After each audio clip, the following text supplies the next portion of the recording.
Whew. Just woke up. Things going crazy.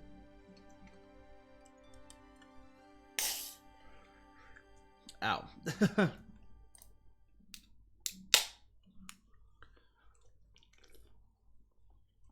up, Queen Cheese? How's it going? Oh, man.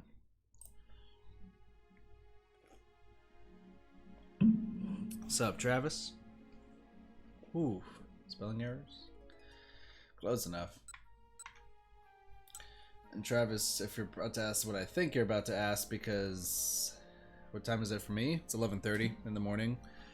I'm just gonna tell you right now that Katawa Shoto is probably gonna be delayed for at some point. I woke up really, really late. As in, what happened was my alarm went off. When I went to go turn it off, I kind of fell back asleep, and then I fell on top of my phone when I hit snooze. So my back was essentially ringing for the past 3 hours. And then my phone was almost dead, so I had to charge it. That was a fun time. Because I was going to wake up at 8 o'clock today. And then I didn't. But luckily, I still have more Red Bull, so. They sound terrible? I'll sound better in a bit.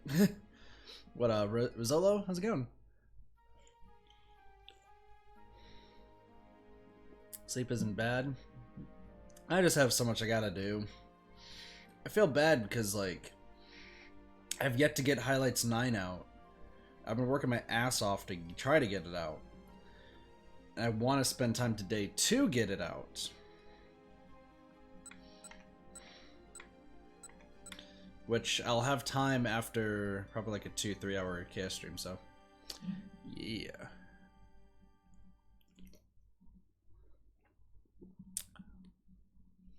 I'm like, my brain is like slow. That's like the power button you press on the computer. It goes brrrm. That's my brain right now.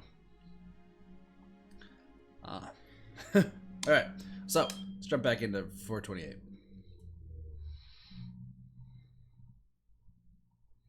At least 7.5 more hours. So, okay. Sounds good. Alright, so let's jump over to the chime chart. I gotta refresh on what's going on. More important than content? Meh. I like content. I drop down, spoilers on. No worries, Travis. Take it easy. What up, fighter? How's it going? Travis. Apparently that's trash too, waifu.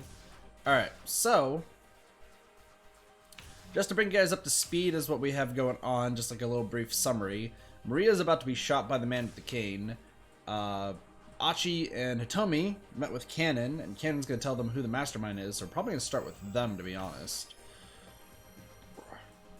Sasayama just got stabbed and is dying, so we gotta go talk to Kano. Minorikawa is now working for Osawa, and Osawa is thinking about the case, but that's like way later. So he's already at 15:30, which is weird.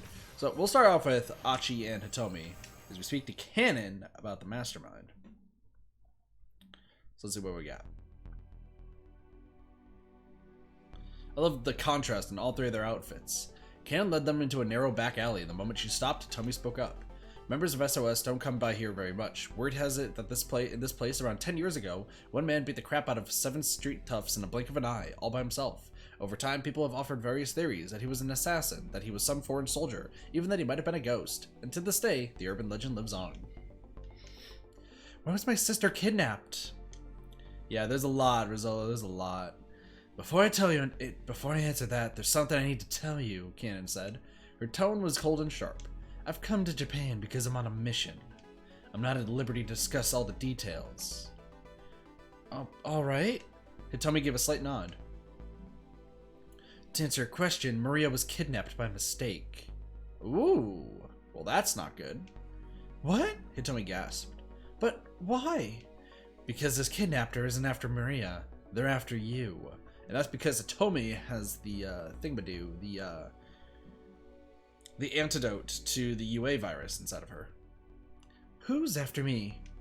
The mastermind behind this whole thing, Canon said. Her tone was matter of fact. Whoa, hold on, Achi interrupted. What do they excuse me. What do they want Hitomi for? That I cannot say. Well then, who is this person? I can't tell you that either. You see, their sex, nationality, age, appearance, and just about everything about them is shrouded in mystery. So there's honestly not much I can tell you. Okay, so we have no idea who the mastermind is. Sounds about right. Achi and Tomi stood dumbfounded. Why are we looking at her lips? Somebody about to go kissy kiss all up in here? Whose lips are we looking at now? Is it Canon or is it Achi? You never know. Never know. Lips. What gives? Achi said. So you're saying all you know is that this person has some lame name like Mastermind? Hitomi turned to whisper in his ear. Mastermind isn't actually their name. Mastermind, originally used solely to refer to someone of remarkable intellect, the term first took on its criminal connotations in the 19th century.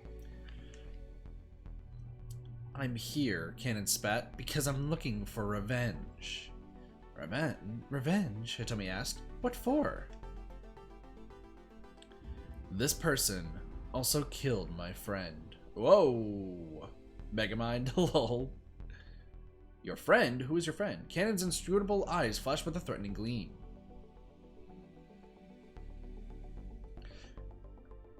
Earlier, you said that it was your fault my sister got kidnapped, Hitomi said. Canon cast her eyes down. 4 days ago, I managed to learn this criminal's plan. So I got in touch with Maria and told her that you were going to be attacked at that party. So that's why she told me not to go. Hitomi's voice trembled as she spoke. I gave Maria a small GPS tracker to give to you, but I guess you never got it. GPS, Global Positioning System, a network of man-made satellites and ground-based control stations for providing geolocation data. Alternatively, a device that makes use of said system. Modern cell phones and vehicle navigation systems use the GPS.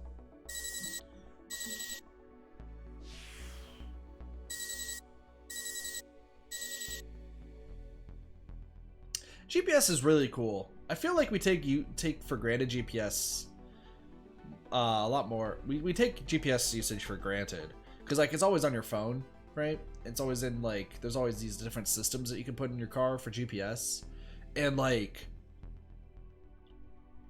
not a lot of people have used maps nowadays. Like you may like use a map to like look for different things, but most of the time you just put in whatever you need to put into your GPS and go.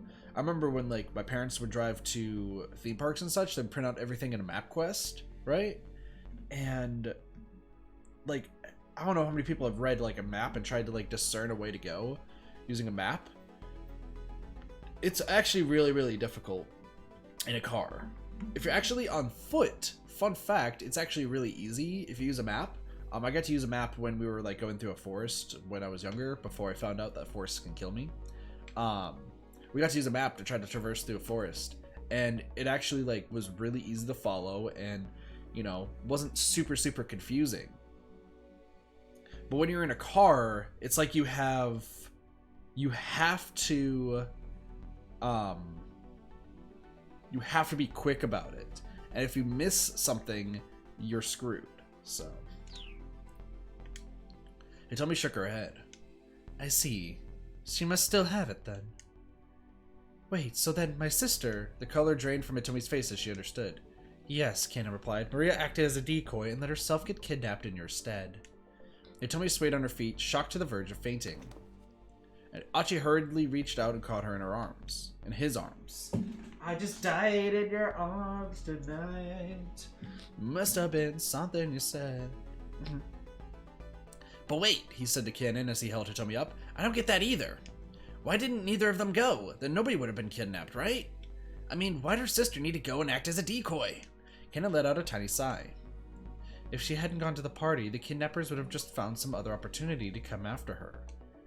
Ah, okay, Achi nodded. That sort of makes sense. Good old dumb Achi. I'm betting that Maria's plan was to use the GPS to lead me to these guys' hideout. She wanted to keep her sister safe and also figured she could help with my mission. It's the sort of scheme she'd think of. So then can't you use the GPS to locate Hitomi's sister? Achi asked. Kano shook her head. The GPS hasn't been powered on since she was kidnapped. It's possible the kidnappers took it from her. Interesting. Wait, what? So after all that, even you can't find Maria? Achi slumped his shoulders in disappointment. I didn't say that. What do you mean? I got some intel from those syndicate members we met earlier. Apparently sometime this morning, they put Marina into a blue minivan, and since then, they've been moving her all around Shibuya. Achi and Hitomi exchanged glances at the mention of the blue minivan. Unfortunately, Cannon continued, those operatives didn't know what the current situation was exactly. So back to the blue van then. Achi hurriedly explained what they'd been through so far.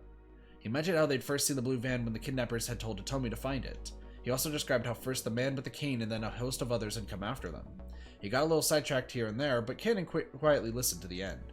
I see, she muttered. So then, what do you think? Achi asked. Seems like we messed up their scheme a little, huh? Whatever the case, this man with the cane concerns me, Cannon said. I doubt he's working with the others. I don't know what that means. He was just running away. Toby? Yeah, true, Koichi's. Very true. They did already meet Maria. Maybe that's it. Some guy who isn't involved butts in, and that throws off their whole plan. Cannon nodded in agreement. Because you and that man with the cane showed up.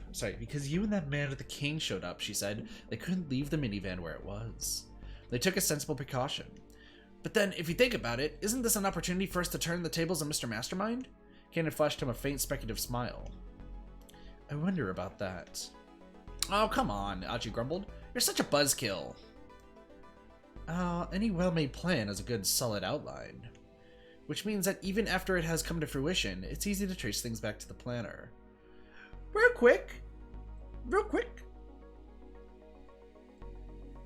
I'm just... This is random, but is it just me or does Cannon look a little bit like Vic Vion without glasses?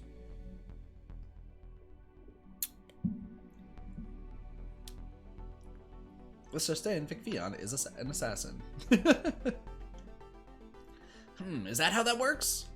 By contrast, if you achieve your goals using accidental means, the outline becomes blurred and makes it harder for anyone outside looking in to grasp what the actual plan is. Achi swallowed hard as he took in the gravity of the situation. Well, but I mean, like, if there's an accident, people are gonna for sure panic, plan or not. The corners of Cannon's lips curled up. Typically, I suppose, she said.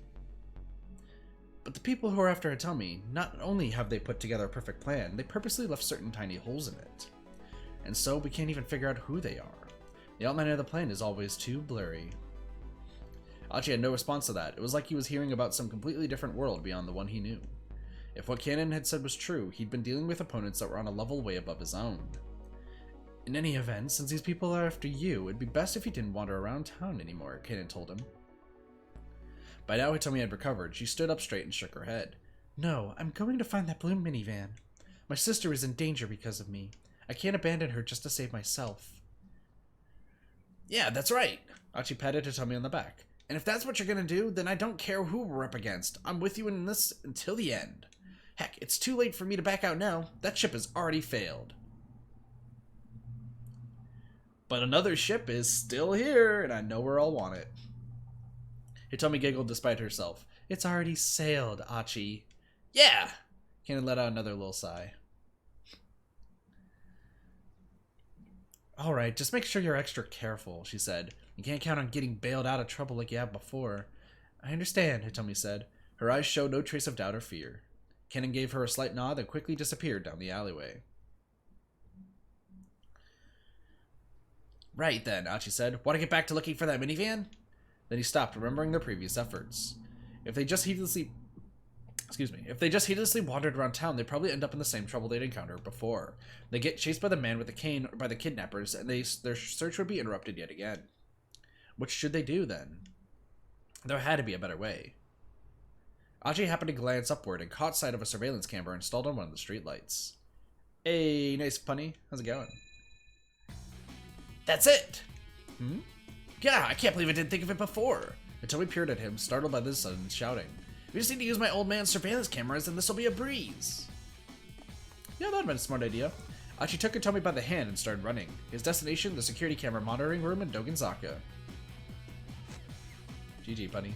Achi didn't slow his pace until they were nearing their destination. Then he turned to look back at Hitomi. He was about to ask if she was doing alright when someone close at hand called out to him. Hey, mind if I ask you something? Have you ever heard of SOS? It's Minorikawa! It's Minorikawa! Yo, they're meeting each other! Achi stopped in his tracks as a stranger stepped in front of him. The guy looked too old to be picking a fight with SOS. Achi regarded him with suspicion. Yeah, why do you ask? Do you happen to be a member yourself? No, not anymore. The man's eyes flashed with a gleam of recognition. Did this guy know who he was? With a broad grin, the stranger took a step closer. Achi's heart sank. He couldn't afford to get caught up in some new hassle right now. Hitomi flashed him a worried look. Let's go. Achi and Hitomi dodged past the man and hurried onward. Even if the guy was harmless, they needed to be on their guard. There was no telling just how many thugs and assassins were looking for Hitomi. Yo, they're meeting each other! Rather than head directly for the surveillance building, Achi decided he better make sure the stranger wasn't up to something. Hitomi followed as he slipped quickly into a back alley. There was no indication that the man was following them. What was that guy's deal? Hitomi asked. No idea. But he sure seemed kind of fishy. Doesn't look like he's coming after us, though. They took a quick detour through another seedy back alley. Then, as if they were starting to head toward their original destination, Achi felt a sudden searing pain in his back. Hey! Glancing over his shoulder, he discovered that one of the foreign syndicate members had crept up and struck him from behind. Oh no. I've been stabbed. Well, that's a normal reaction to being stabbed. Hitomi screamed. Another man had suddenly appeared, grabbing her by the arms. Hitomi. Achi tried to reach out to her, but his arm was leading. His body refused to obey his commands. That's a knife. That's a butterfly knife. As the attacker wrenched the knife from his back, Achi felt the blood gushing out of his wound. The two men started to drag Hitomi away. Damn it. He tried to pursue them, but his legs faltered, and he couldn't find their footing. He was losing blood so fast he was starting to fade from consciousness. Achi could only watch impotently as Hitomi was dragged further and further away. Wow, bad ending immediately. Wow, we hardly did anything. Stabbed by a kidnapper. Number 43. Achi got stabbed, caught in a surprise attack by one of the kidnappers. He could only watch helplessly as Hitomi was taken away. If that weird guy hadn't tried to talk to him, Achi would never have taken the risk of wandering through the alleys. But how can you keep that guy from wanting to interview Achi? Yes, I wonder. How do we decide that let's...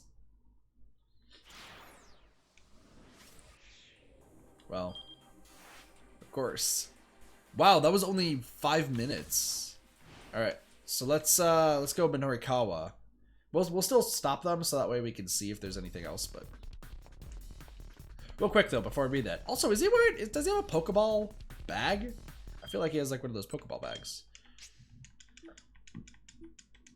I just want to see what the last number was for this. 41. So there's only one Kano bad ending. Interesting. Wait a second. I feel like there's something I'm forgetting. Gah! Minorikawa stopped and let out a cry of frustration. Daisuke Endo had asked him for a favor after their interview was done. He promised to tell Wandering Angels that the dry ice machine they'd purchased was defective. Wandering Angels episode 5, at last, the climax of the play drew near. There was a whole string of troubles, but the cast soldiered on, and it would look like things were going to end all right. The backstage, Bando noticed that the dry ice machine was acting strangely, even after it had been turned off. The machine continued to churn out more dry ice. The producer, Tsukozawa, demanded that the defective device be returned immediately, and so Tezuka, Bando, and Amo loaded it into their vehicle and left the theater. Well, damn. That had completely slipped his mind. True. No worries, Punny. If he recalled correctly, the issue was that once the machine started making dry ice, it wouldn't stop. If he ran back to the theater now, he'd lose about 10 minutes. Minorikawa checked his wristwatch. The lone people would be coming by the editing office before too long. He needed to prove to them that next month's issue of 4-Star Journal Gossip was well underway, or else they refused to wait any longer for repayment. And to do that, he needed to fill a minimum of 6 of the 12 remaining blank pages. He couldn't afford to waste even a single second. This was an awkward position to be in. He needed to keep his promise to Endo, but he also needed to spend his time wisely. Bah, I guess I don't have a choice. There's nothing he could do about it. Having forgotten, he hurried out to the cafe. He agreed to take on responsibility. He headed back to the theater. Hey, Sparky, how's it going? There's a guy on the motorcycle. So let's continue forward. We'll talk to Achi, so that way we'll see what happens with Minorikawa. There was nothing he could do about having forgotten. He hurried on to the cafe. Sorry, Endo. Sorry, Orai. You're just gonna have to let this one slide. I've got Tomoyama's life on the line here. You're in pain? That's not good. Sorry to hear that, Sparky. He opened the door to the cafe with the practice of a regular. Look! The waitress only got that far before her face fell. You again? Hey, hurry up and give me a seat. She grinned wickedly. I'm terribly sorry, sir, but we're all full at the moment. Hey, Sushi, how's it going? And Static. Man, everyone's here today. How's it going? Wow, it really did fill up. He looked around. All the seats were indeed filled. As you can see, sir. Really now? The waitress's grin widened with triumph. The waitress really hates Minorikawa. Really hates Minorikawa. Yes, sir. Fine, I'll just right here. Let me get some power. Jamming his power cable into a nearby outlet, Minorikawa plunked himself right down on the floor and booted up his laptop. The waitress watched in dismay, then turned to stare vacantly up at the ceiling. She just do whatever you want. The waitress! The poor waitress. The poor waitress. She's just done. She's dealt with Minorikawa's crap for the entire game so far. Including about to punch an old man. She muttered vaguely. You know, a person can only get away with being obnoxious. A person can only get away with being obnoxious for so long. Sooner or later, someone's likely to call the police. Yanagishita? What the hell are you doing here? Minorikawa looked up from his work, startled to see the Burning Hammer salesman standing over him. You're Mr. Yanagishita. Thank you so much for stopping by earlier. Are you going to write your article here? Yanagishita eyed Minorikawa's computer. Oh, that's the latest model, isn't it? Look, I got no time to talk right now. Minorikawa opened the file with his half-written copy. Ooh, what's this? Chaos at bogus weight loss drink sales demo? Yanagishita read the copy out loud. The organizer, Junichi Yanagishita, didn't merely have a whiff of deceit about him. His breath also stunk. Sound good? Minorikawa asked. I wanted to make sure I gave an accurate impression. Oh, I've loved what you've done with it. This is a great copy. Fantastic. Yanagishita turned to look at him with a manic grin. Yeah, isn't it? In a flash, Yanagishita's face went from grimming to livid. Like hell it is! You think I'm just gonna let you write something like that? Snatching up the computer, Yanagishita bolted out of the cafe. Hey, get back here! Minorikawa leapt to his feet and rushed off in pursuit. Oh my gosh.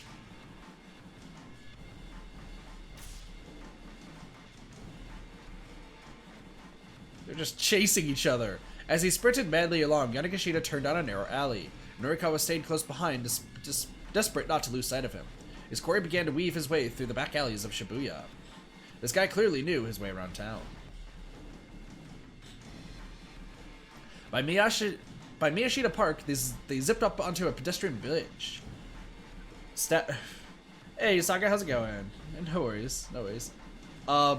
What's the story with this game? I wish I could explain, but there's 1, 2, 3, 4, 5 hours of game, pretty much. I'm gonna give you the really brief Spark Notes version of the game right now. Just to let you guys know what's happening. But if you guys really want to know the entire story, I really highly recommend watching the other streams because there's just so much information. The general gist right now is that 5 people are all involved in a mystery over in Shibuya, which is a city in Japan. And by each of their actions, they have to solve the mystery by hardly even knowing that each other exist. Right now we're playing as Minorikawa, who is a journalist who is trying to write a magazine to save his employer from being driven to suicide and debt. And he's trying to get as many interviews as possible, but he's also been hired by Osawa. This guy, he is a pharmaceutical representative who created an antidote to a virus that causes you to bleed out of every orifice of your body in 12 hours. Minorikawa is working for him right now to figure out why a certain article was written, but Osawa is also trying to get his daughters, Hitomi and Maria, back, who Maria was kidnapped, Maria being this person. And Hitomi is with Achi, who is another character here too.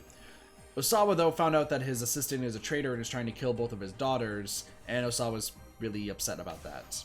Maria, who is the first girl who got kidnapped, she is about to be shot by an assassin, as she's now going around town trying to figure out who she actually is because she has amnesia.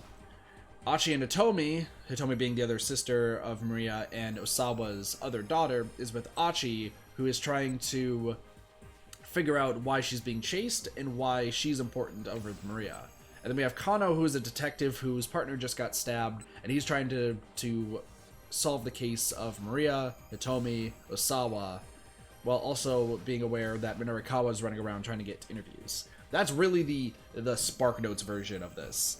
There's so much more going on in this game. I wish I could explain it, but I highly recommend watching the rest of them.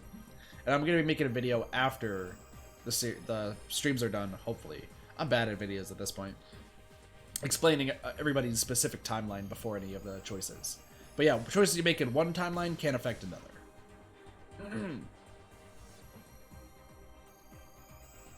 I guess so, Static?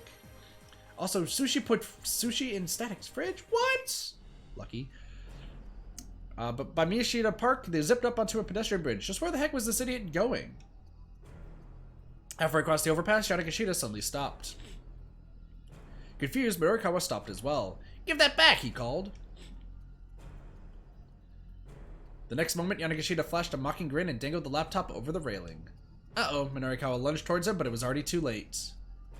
The laptop yuffed Yanagashita's hand and went spinning down throughout the air. Then, as the two men struggled, Yanagashita himself toppled over the railing. Without hesitating, Minorikawa jumped down as well.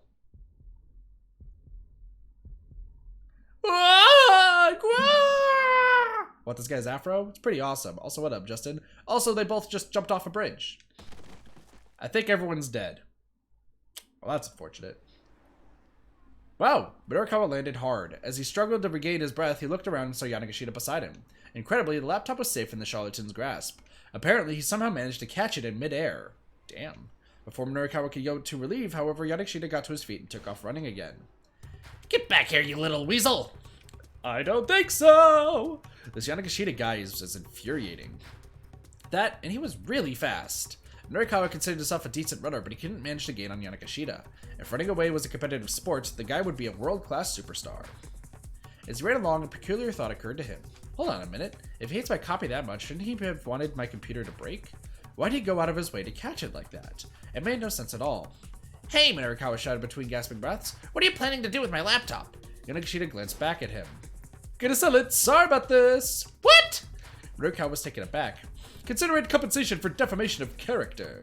In the civil sense, the act of unlawfully damaging another person's character or reputation in the public eye. In the criminal sense, the act of disseminating damaging facts about an individual to an unspecified large number of people." True. You blame school. What? Well, Sushi, I did finish Cindered Shadows, which is really good. Like, hopefully you finished it too. It's super fun when YouTube cuts out on you. True. True. I'm sorry, Queen Cheese. "Come on, get real. It can't be defamation if the article hasn't run yet." "Then consider it an advance on the compensation." This was so nonsensical, it made Minorikawa's head hurt.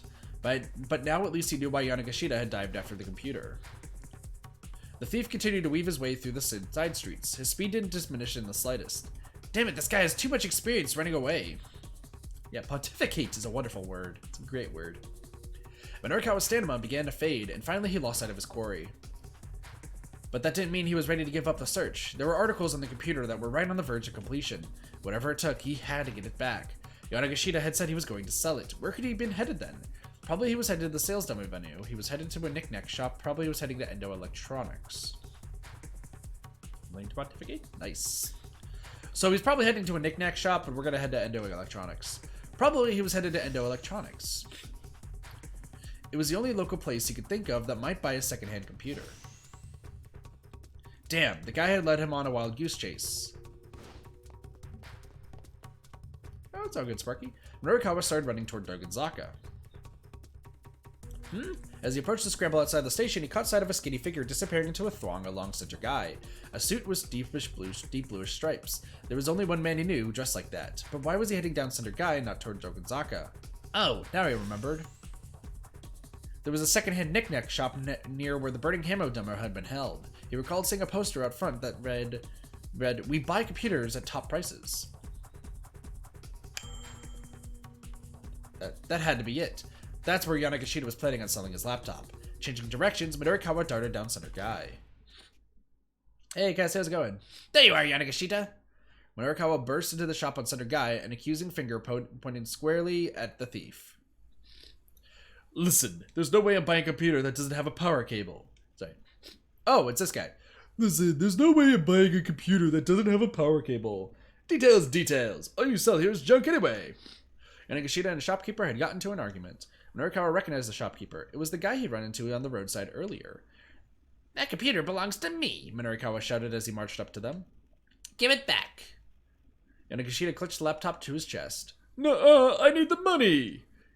Knock it off, you're acting like a child. Minorikawa tried to slap him out of his tantrum, but Yanagashita ducked to avoid the blow. And then, bizarrely, Yanagashita froze.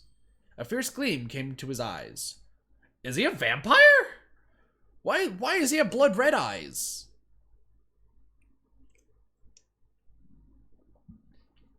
I get the feeling we're in danger.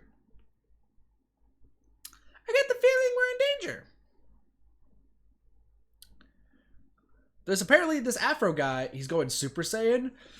Ah! Like that. That sort of Super Saiyan.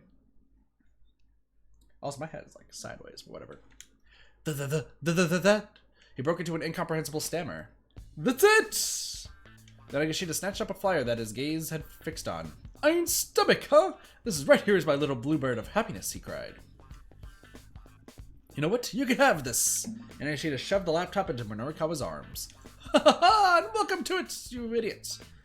I don't need no worthless computer! You're the idiot, Buster! Is the person by the kidnapping of Maria? That would be an insane twist, Queen Cheese. Minorikawa smacked Yanagashita right across the face. Ouch! Hitting him felt good. He decided to do it again. Minorikawa shoved Yanagashita toward the shopkeeper. Hand this guy over to the police, he said. No, not the police, Yanagashita pleaded. Kidding it, you thief! You tried to rip me off. You had no idea how much is riding on my work. You deserve 10,000 deaths. Honestly, you think that dying once would be sufficient? Probably. But mean 10,000 deaths? Some people deserve it. I know at least 2 people who deserve that. 3. 10,000? Isn't that taking things just a little too far? I'm sorry already, I'll give up. Finally, the guy was ready to surrender. Minorikawa let his guard down just for a moment. Like hell I am! Switching gears in an instant, Yanagashita took off running at full speed. Dude, this guy should run a marathon. He would get world record immediately.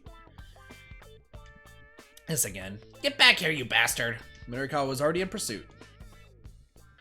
Stop chasing and write down your stuff. Ninja art, 10,000 years of death. True, Static. True! He stuck with Yanagashita as far as Koendori before losing track of him. The guy sure knew how to make a getaway. Breathing hard, Minorikawa stopped and took a look around the area. Phone call! As he did, he heard a cell phone ringtone from somewhere nearby. It was the new single from the pop singer Ayaka Miki. Could that be Yanagashita's phone? Nope, that is Kano's phone! Huh. Could be. Somehow he struck Minorikawa as the type of guy who'd have a ringtone like that. It seemed worth looking into anyhow. He had nothing else to go on. Minorikawa shifted his gaze around, trying to locate the source of the sound.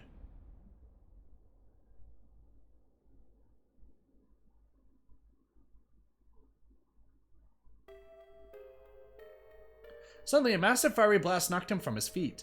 By the time he realized it was an explosion, his senses were already shattered. What just happened? He couldn't see. He couldn't hear. He couldn't move his body. Where am I? For a while, all he could fear was an intense pain, but soon even that faded away. And then, there was only darkness.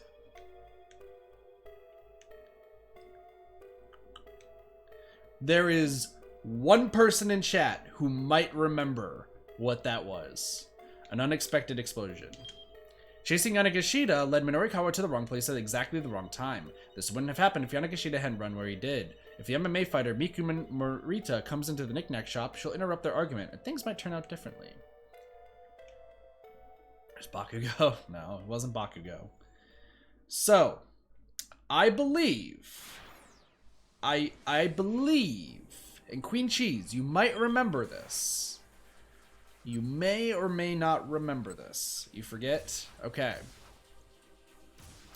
So, this is going to be something that, because I have a pretty good memory when it comes to this game. I remembered a lot of the stuff there leading up to the 1500 hour. I just didn't remember like the little flashes and everything. When this game started, this is unsettling game. Oh, it definitely is. It touches on some very serious stuff. But when this game started, there's a credit sequence. And in that credit sequence is a scene of a man in a blue van who has a sack over his head. And his phone starts ringing to an Ayakamiki song before the van suddenly explodes. As we just saw there, the Ayakamiki ringtone, which is Kano's, ends up going off.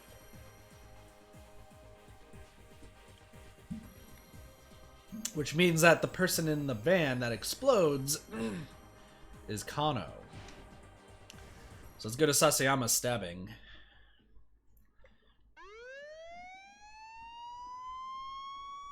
Kano practically died from the car when he arrived at the scene to Maru Yamacho. Is a whole detective? I wish I was. The place was teeming with officers and onlookers alike. Out of the way, please, move aside! Kano forced his way through the throng. Sasayama was lying in a massive pool of blood. Sasayama! Our cosplaying hipster hard porn artist guy. Kano rushed to his partner's side. The knife was still embedded deep in Sasayama's belly. Its handle shuddered each time he drew a labored breath. Yes, I messed up. Sasayama could only manage a raspy murmur. Please don't try to talk, Kano urged. Looks like I won't be celebrating the missus's birthday. Sasayama drew a small package from his pocket. It had been neatly wrapped and fitted with a pretty little ribbon. Here, give this to Mi-chan for me. Kano shook his head. No way! You can give it to her yourself. You've never met Mi-chan, huh? She's real pretty.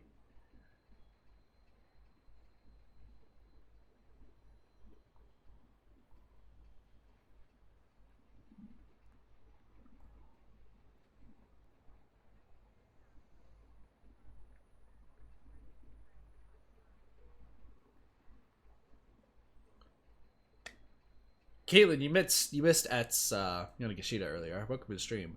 Sasayama is currently dying, but Queen Cheese is the one who kind of like focuses on, like, she really likes all of the 428 stuff. Her and Baba are like huge fans of this at this point. This is probably my favorite visual novel of all time. Hello, Diego. Welcome to the stream. Queen Cheese, do you know who Mi-chan is? Because we've met Mi-chan, and that's why I'm shocked. The cosplay boxer who Tama defeated is Sasayama's girlfriend. Or wife, I think, at this point. Wow. Yep. That's because it's all intertwining. We're about to meet who Mi-chan is because we need to talk to her to save Minorikawa's life. But it's crazy. Probably surprised how pretty she... I know, you've told me all about her. Kano, please, give this to my wife for me. It's his wife, not girlfriend. Muttering up a last of his strength, Sasayama pressed the gift into Kano's hand. Sasayama! Sasayama's hand dropped back down into the puddle of blood. A paramedic team finally arrived at the scene. As Sasayama was loaded into the ambulance, Kano felt a surge of rage roiling inside him. Clenching his fist so hard his nails dug into his palm, he marched over to the captive, Alakarawan. You son of a bitch! He wound up for a punch to Alakarawan's face, only to have his arm caught forcibly by the elbow by Stanley. Spinning his head around, he found Stanley standing there. Let go of me, Stanley!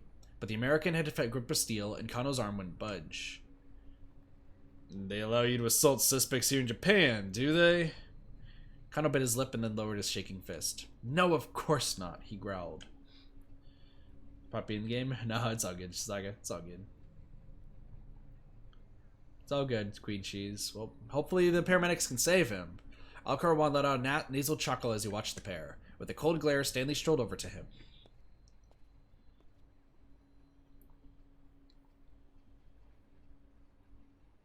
He leaned in close to whisper something, and all at once the blood drained from Alkarawan's face. Visibly shaken, Alkarawan said something back to Stanley. Stanley gave a slight nod, then left the captive with the police escort.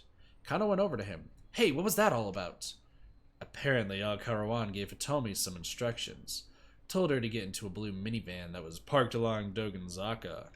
So Stanley's hunch had been correct. But why had Alcarawan confessed so quickly? How'd you get him to talk? You don't need to know that. Turning on his heel, Stanley went to report the news about the blue van to the task force. Dang, how did he freak out Alcarawan? This guy's been, like, badass the entire game. Kuze immediately directed the detectives nearest Dogonzaka to look into it, but they found no blue minivan in the area. The order then came down for all personnel to search for the vehicle. Kano thought back to another item in the Dick Diary. Dick Dictum number 14. Use the dead as a stepping stone, but be sure to die a stepping stone yourself. Well, damn. Also Dick. True, Queen Cheese, true. In the abstract, Kano could appreciate the nobility of self-sacrifice, but when he thought of Sasayama's blood-stained figure, it wasn't so easy to keep his emotions in check. First time you ever seen a fellow officer get hurt? Hurt? He's kinda dying! He got stabbed in the chest! Stanley had come back over to him. We don't have time to relax. If you can't keep your anger in, then do something about it, here and now. Stanley pointed to his own jaw. Hit me. American style. Stanley's offering to be punched in the face? Do it. Kano smiled wryly at the unexpected proposal. No thanks, I'll be fine. Hitting this man wasn't going to make Kano feel any better. I'm the one who deserves to get hit. Thinking about Sasayama, Kano couldn't help but feel guilty. Without a word, Kano threw a punch. We're throwing a punch! We haven't thrown a punch at this guy this entire time. Without a word, Kano threw a punch. Stanley soaked up the rage-filled blow, his face a mask of calm. Kano felt all the more miserable in the face of such unflinching resolve. If I weren't such a bumbling cod, Sasayama would never have... Hey, don't blame yourself, Stanley said. You guys have been doing better than I expected. More sarcasm, huh? Stanley's mouth curled up sheepishly and he held his hands wryly. Kuze's voice suddenly cut in over the wireless. If you're new to the series, meet Kuze. We've located the blue minivan! It's in Shibuya Scramble on Kondori! Hitomi might be there, and maybe the kidnapper's ringleader would turn up too. On pure reflex, Kano broke into a run. Stanley followed close behind. They sped through the back streets, making their way toward Kondori. Kano was a pretty fast runner, but Stanley kept up with him without apparent difficulty. Were you in the army or something? No. Were you in the army or something? No, the Marines. United States Marine Corps, a rapid deployment force specializing in amphibious landing operations, an independent branch of the armed forces, along with the Army, Navy, and the Air Forces. The Marines' motto is Semper Fidelis, Latin for always faithful. Listen, they said that Kuze's voice, who is an old man, by the way, he's like a 70, 80-year-old man, has a childish voice. So that's who Kuze is. He's an old man with a kid's voice.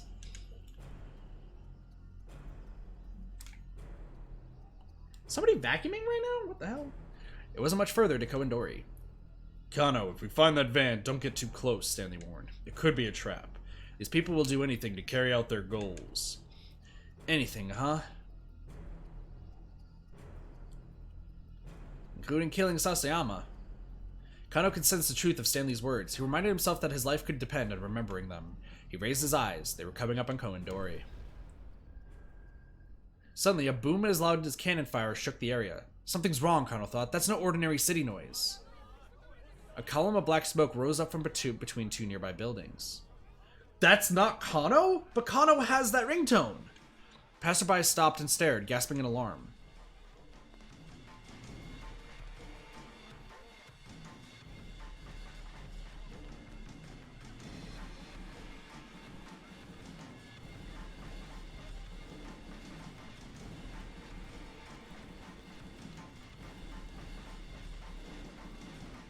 It was me. Then Kano saw flames. This hadn't been an accident. Wow, Stanley actually looks worried. Someone had set off an explosion. The Shibuya precinct wasn't too far from here. Kano recalled the attempted bioterrorism attack on Kusumigaseki. 2 years ago, the Tokyo Metropolitan Public Safety Commission obtained intel of an imminent bioterrorist attack within the city. Immediately afterward, an unoccupied minivan exploded outside the Metropolitan Police Department, and a device for dispersing a bacterial contagion was discovered at the subway platform at Kazumigaseki Station. Having determined that the city bureaucracy was the target, the Japanese government contacted the terrorist organization responsible in secret, making a deal to put an end to the threat. Dang. That incident had begun with a van exploding outside of Tokyo MPD station. Already a large crowd of onlookers was gathering. Shouts rose up as they took in the scene. What's going on? What happened? My car was on fire! Kano called in the HQ, then quickly slipped around to the back of the burning vehicle. It was a minivan. Peering at the flaming chassis, he could see that there was someone inside. Oh no, could that be Hitomi? Once they had their hands on the antiviral, the criminals would have no further use of the Hitomi and Osawa. Possibly, Cassie. Already, the body had been charred to ash. At this point, it was hardly recognizable as human anymore. So who the heck is in there? Keep out. So someone's dying. Who is the one who's dying in the van, though? So keep out means that we need to get more information to determine who that is, or a big reveal. We can go back to Kano's girlfriend? I don't think so, because in the opening credits, it's a man. I believe it's a man, Queen Cheese, that's in there. Achi didn't slow his pace until they were nearing his destination. He turned to look back at Hitomi. It's only a little bit further now. Did you want to walk? I'll be alright. Ah, Achi, look out! Looking ahead again, Achi saw that they were bearing down on a young grade schoolgirl. Her head hung in dismay. Achi hurriedly caught the girl up in his arms, took a quick leap to one side. I think it's Hana, who is Toyama's daughter. Achi took a quick leap to one side. He managed to avoid crashing into her by taking a tumble himself, but the girl was still definitely a bit shocked. There's Hana. Sorry about that, Achi said. Are you alright? But the girl didn't answer, or even meet Achi's eyes. She just looked around as if in a daze. Was she waiting on someone, maybe? Odd kid, Achi thought. I hope she's okay. Once more, Achi and Hitomi set off running. Everyone's so intertwined, it's crazy. Achi led Hitomi to an old multi-tenant building. They hurried inside and headed up the stairs. What the hell? Behind the receptionist window on the second floor sat the custodian, sleeping on the job. Yukinori Kitajima. His main job is overseeing the monitoring room for the local surveillance cameras, but on the side, he also works as a novelist and a game scenario writer. He often sleeps on the job during his free time, but sometimes while he's asleep, he gets his writing done. Just recently, a certain game was released set in Shibuya, but since he wrote the scenario and he mailed it to the game company while he was asleep, he didn't know about it until just the other day. Did Hitomi just strip down and just put the clothes on this guy? Because this guy is wearing Hitomi's clothes. Why is this guy wearing Hitomi's clothes? Why? Hey, wake up, man! Never mind. It just looks very similar. Achi gave the window a tap and the man woke up with a start. Huh? Achichi? Don't scare me like that. That's one chi too many. And wow, you sure seem to have a lot of free time on your hands. Yeah, no one's been to buy a check today. Well, that's not so bad, right? I mean, I guess it is the surveillance room, but still. The man let a big yawn. My dad asked me to come down here and check on the security monitors, actually, Achi said.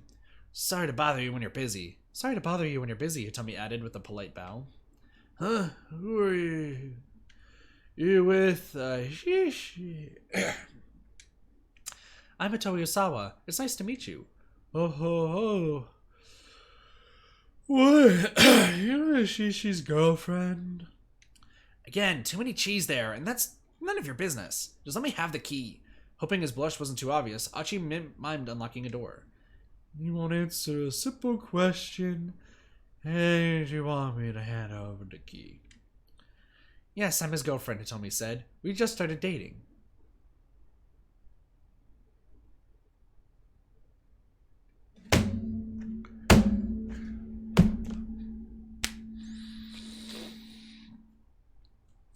Hearts just... Oh my gosh, they're in love, they're dating, please don't be a lie. Yes! The ship...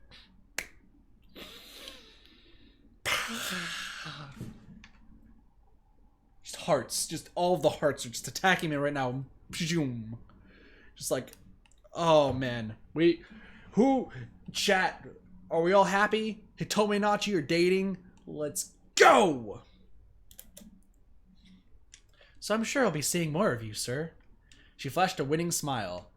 Oh, what's a surprise? Never thought Achichi could land a fine lady like yourself. The surprised custodian held out the key. Good for you, Ashishi. Still one cheat too many there. Yeah, dating. Achi gazed into Hitomi's face, even more surprised than the custodian.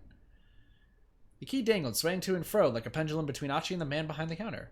Achi, Hitomi said, nudging him in the side with her elbow. Come on. Oh, right. Snapping out of it, Achi took the key and headed up to the next floor.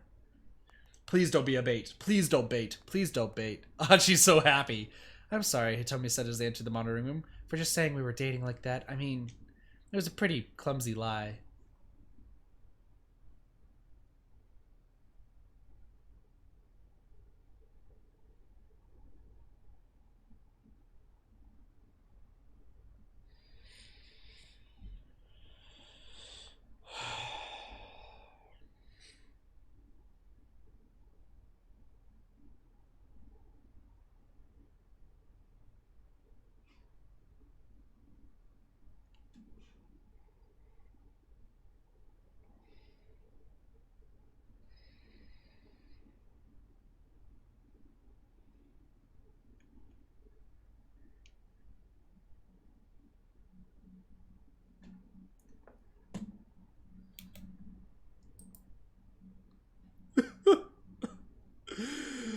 Oh, we were so close. We were so close.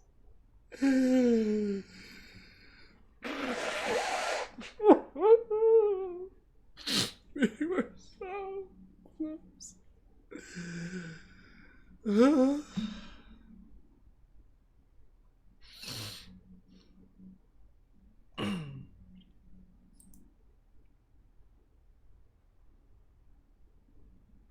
Green cheese, I don't think this ship's gonna happen. I don't think this ship's gonna happen.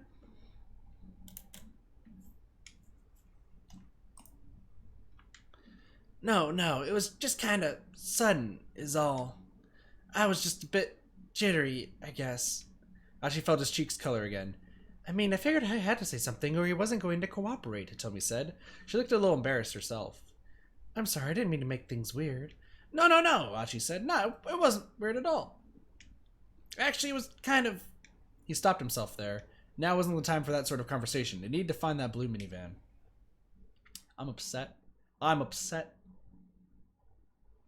Now's the time for Boots, though. Wow, this is a creepy room. The surveillance camera monitoring room was really just a big office with a single computer. Achi knew it well. So this is the monitoring room system, he said. He explained. He switched on the computer. You can see all the downtown Shibuya from this one computer. Hitomi gazed impatiently at the monitor, even though it wasn't showing anything yet. The look of sheer determination on her face held Achi enthralled. You talk about how attractive your sister is, Achi murmured. But as far as I'm concerned, right now you're the lovely one, Hitomi. Hitomi looked at him, uncertain. I mean, look at the lengths you're going to and the risks you're taking to save your sister, Achi said. I can't bear the thought that something might happen to her. The last time we were together, I said such horrible things. Plenty of people do bad things without even realizing they're bad. Never mind trying to fix it. I'm just doing what I think is right. Yeah, but these days most people don't do the right thing. Heck, if they did, Shibuya wouldn't be covered in trash like this, like it is. Me, I appreciate it was when someone really cares about the things that are important.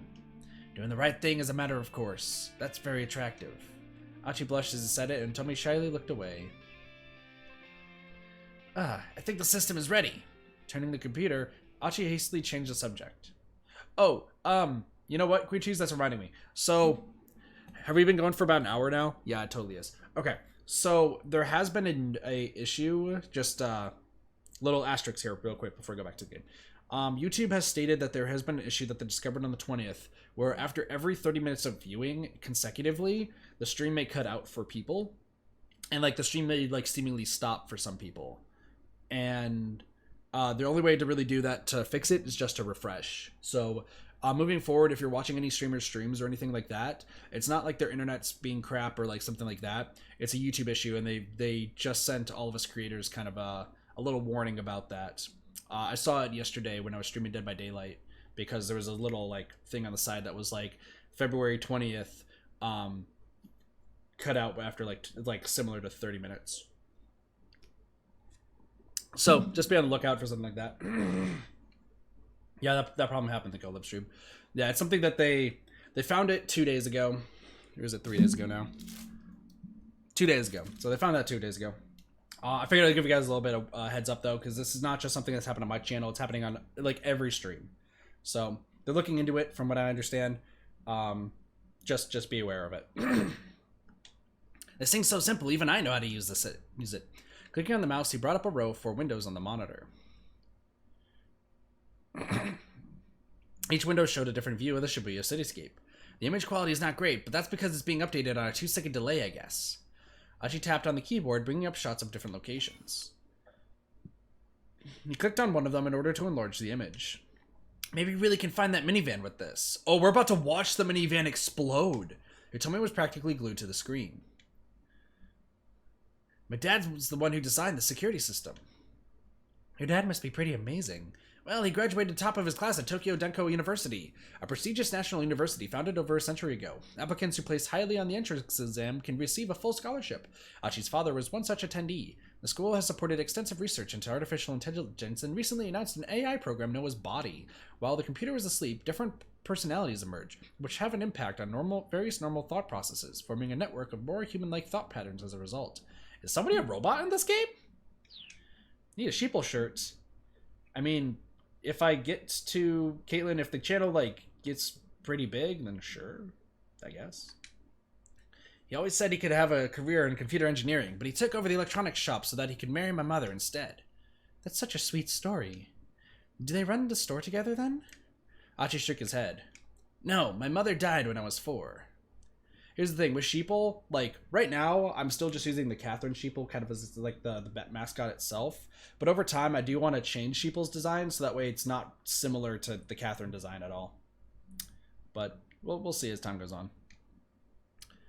Oh, I'm sorry. Hitomi sounded even sadder than Achi. Well, anyway, never mind that. Here, look.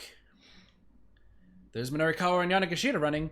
The seedy-looking weirdo they run into at Jijo was on the screen. Huh? That guy again?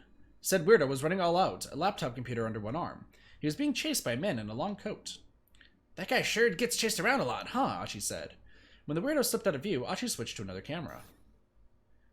The new view showed the weirdo running again. By hopping from camera to camera, they could check him wherever he went.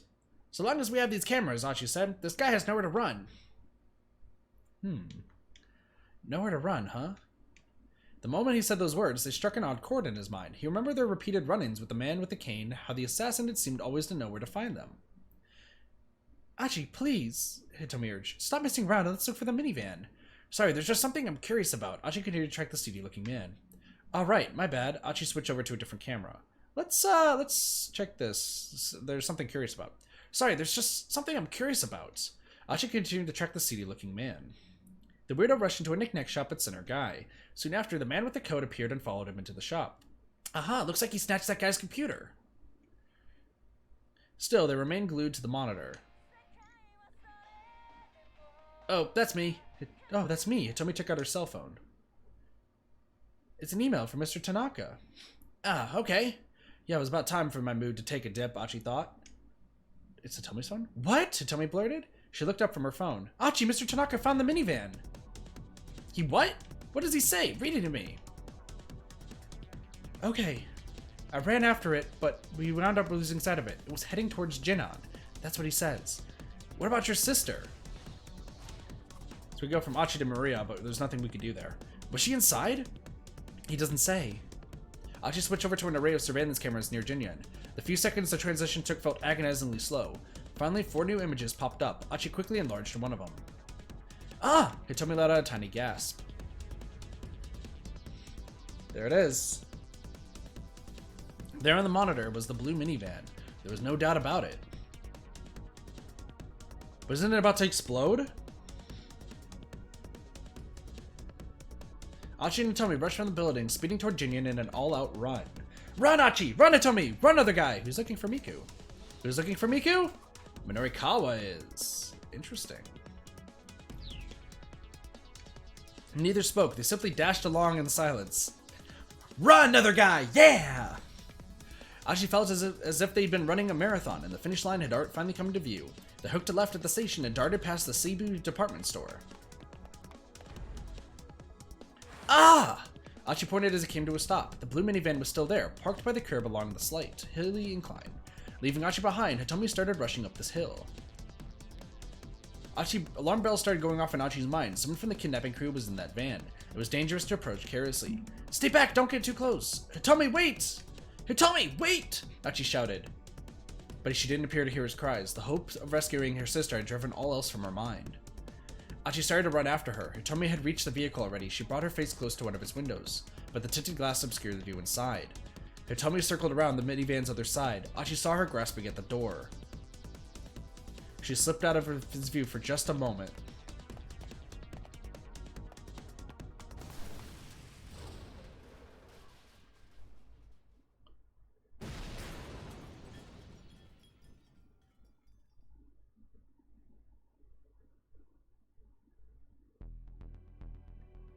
There was a thunderous explosion and a gout of flame tore the roof of the minivan like it was made of aluminum foil.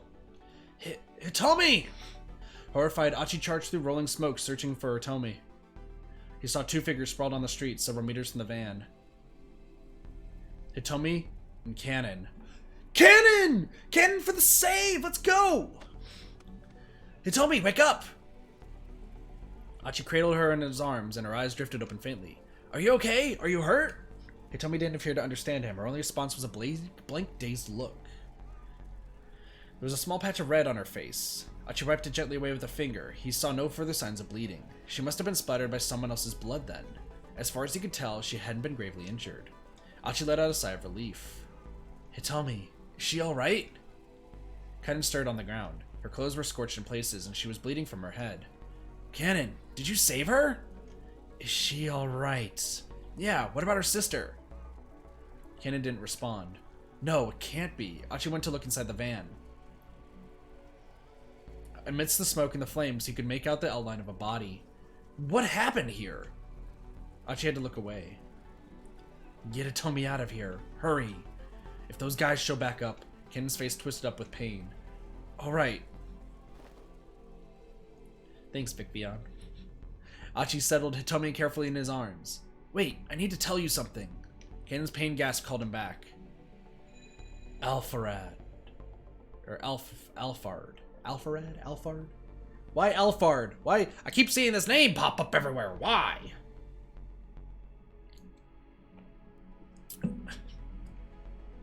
Alfard. Interesting. Huh? Alfard. That's the name of the mastermind. I'm sure it will come up again if you keep pursuing this. Big Beyond. So, I like looking at Cannon's face, the girl who like just saved Hitomi's life. She looks like, to me, looks like Vic Beyond without glasses. But Cannon is an assassin, like a badass assassin. So, but I mean, we call Yanagishita Etz. That's Caitlin's nickname. Caitlin has been pretty much going through every character, and we've been like pinning who, like friends of mine and such, who is who. She does. See, Caitlin, I know, because apparently I'm Achi. I think we said. But if you value your life, don't get involved with Alfard any further. Now go. Okay, and thanks. With Hitomi in his arms, Achi hurried from the scene. He wasn't sure where he was heading. He just wanted to get away, wherever that meant. He carried her past the crowd of onlookers that had swiftly begun to assemble. Red, yeah. The flames of the burning van rose ever higher, roaring up toward the heavens.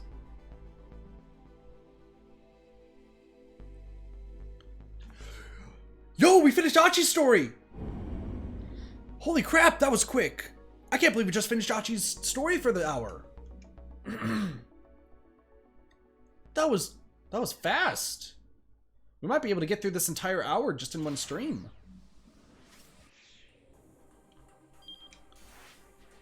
15:30. Interesting.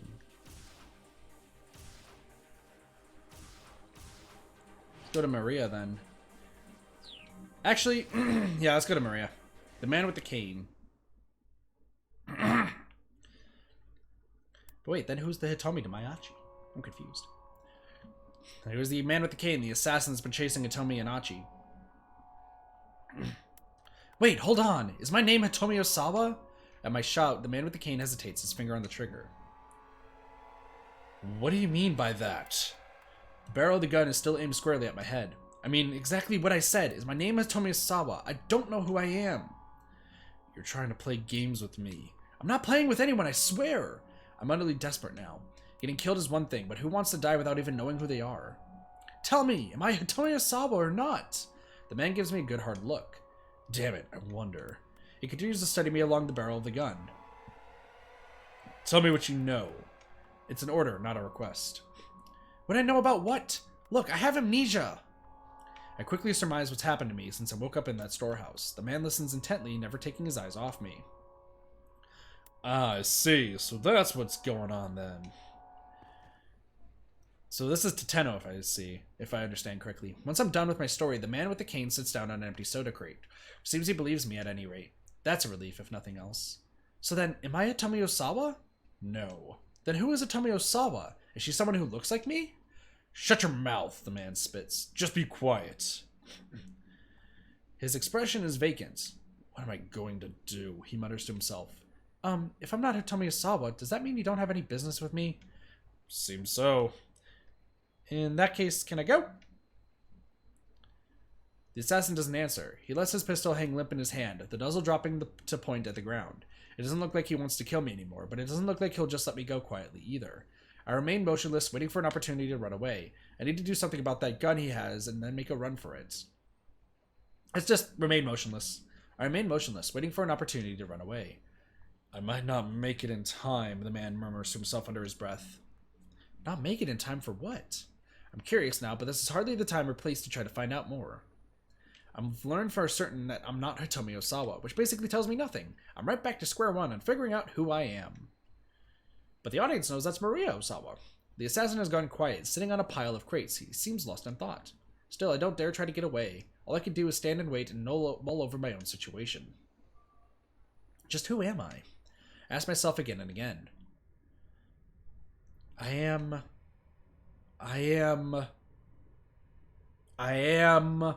Drumroll, please.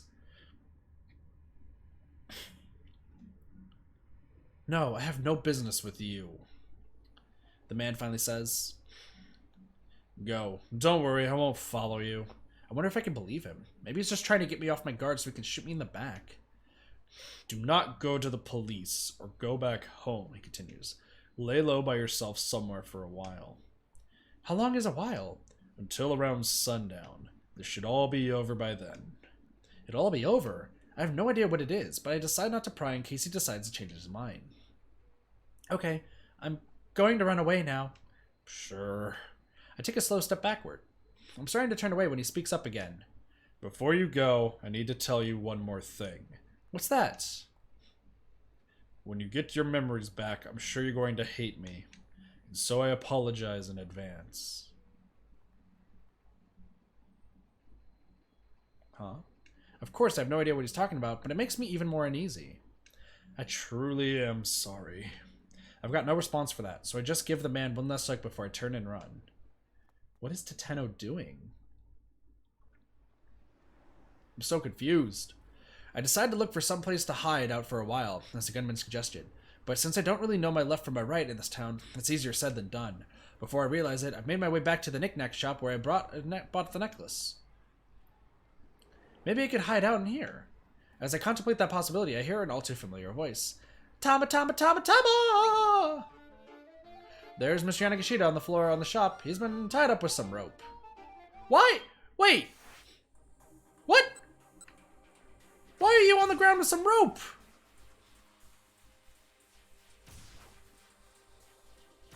What is happening here?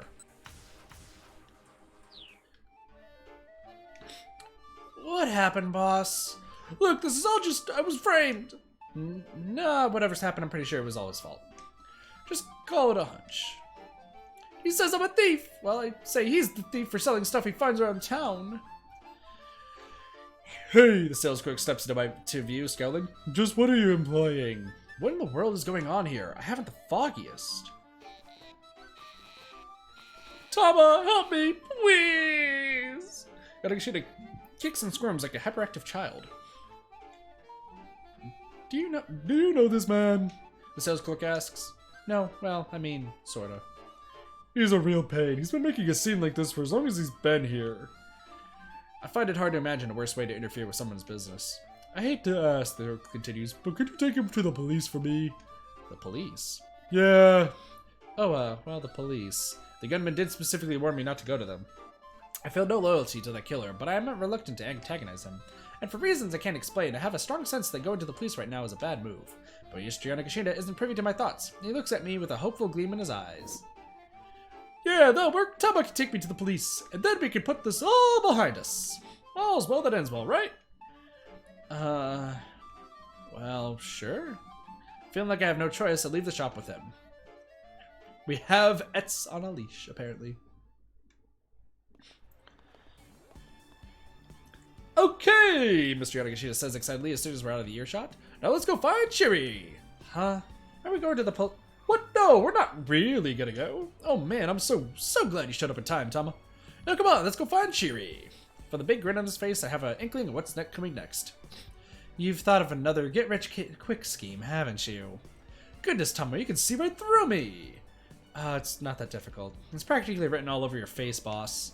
But Mr. Yanagashita isn't really listening. He's too full of enthusiasm. This time I get a line of 10 million yen. So come on, let's go make ourselves stinking rich.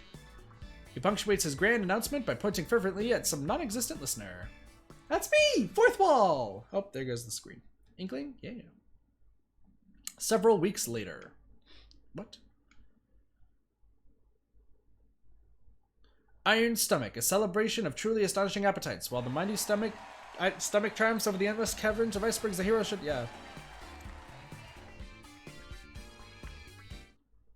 The hero shall be blessed with fame and fortune. I stand with Chiri on the winner's podium, and cheers and applause are deafening while the master of ceremonies makes the announcement.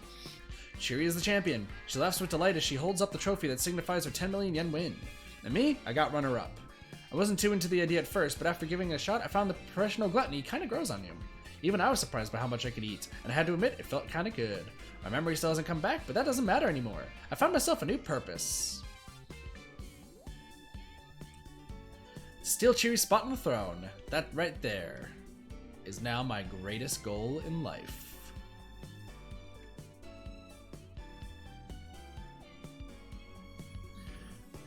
Okay. The Throne of Gluttony. Tama never got her memories back. She ended up starting a new life on the competitive eating circuit, which may not be a horrible fate. But wouldn't it be better if she recovered her old life as Maria? When she was concerned, cornered in the alley by the man with the cane, there's someone who could have turned up and helped her out, Yanagashita. But he can't do that if he ends up getting tied up at the knick-knack shop.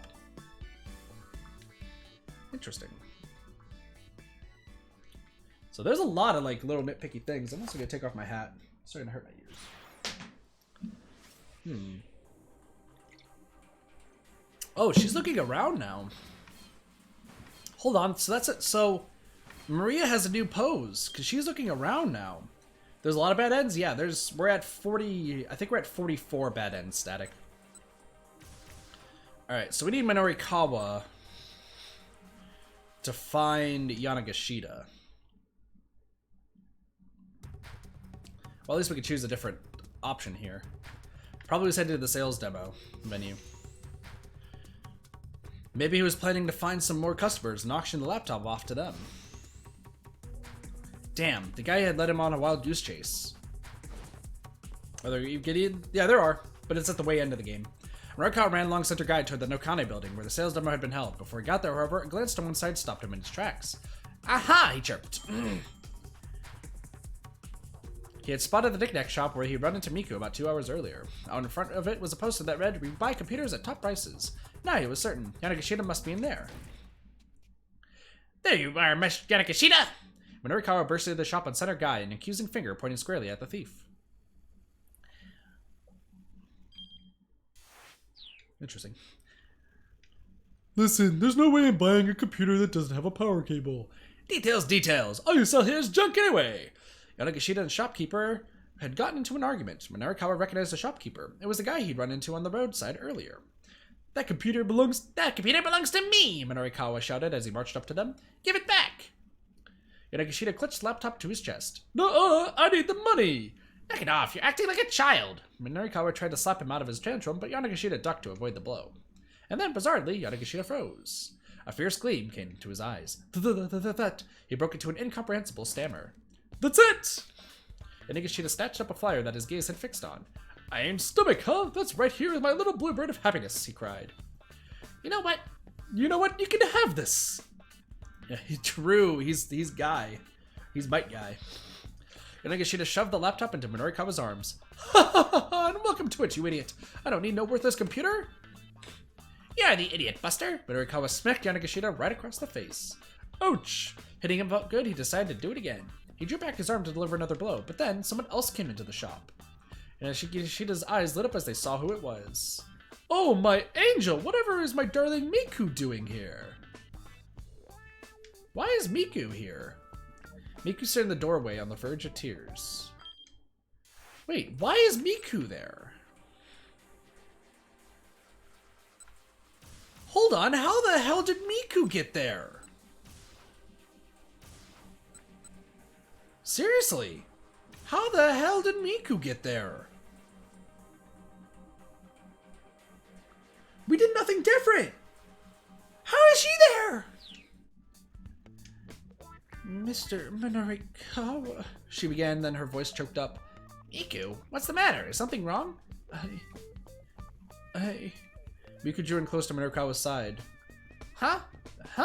Yanagashita's gaze darted back and forth between Minorikawa and Miku. You two know each other? Sort of. More to the point. Is she the girl you said you were in love with? That's right, the one and only Miku. I have her entrance music set as my ringtone. Paying no heed to Yanagashita's excitement, Miku kept her eyes fixed on Minorikawa. I lost to a girl who knows Aiki Jujutsu. I lost! She buried her face in Minorikawa's chest. Ah! Yanagashita let out a gasp. What's this about? What is this all about? He seemed on the verge of panic. Mr. Minorikawa, I need to learn Aiki Jujutsu. I feel so ashamed. She buried her face even deeper into Minorikawa's chest. That's so unfair! With tears in his eyes, Yanagashita darted out the door. Minorikawa glared after the pathetic fellow as he scampered off. The guy sure knows how to take advantage of a bad situation. I'll give him that, he murmured. I can't let him get away. When you catch him, we hand him over to the police. Anyhow, I'm just glad I got my partner back. Is he apologizing for killing Yanagashita? Well, keep in mind, Miku is Sasayama's wife, from what I understand. But why? How did she show up? What caused her to show up? I have no idea what caused her to show up. I can't let him get away. I'm going to catch him and hand him over to the police. Let's do that. I can't let him get away. I'm going to catch him and hand him over to the police. Obviously, he's broken the law, and that's not okay. By going against my rules, that's really crossing the line. Minorikawa snatched a heavy kettle from a table as he raced out of the shop.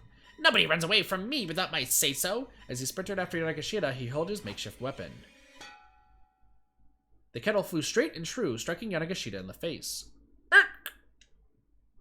With a dull croak, he dropped to the ground, unconscious.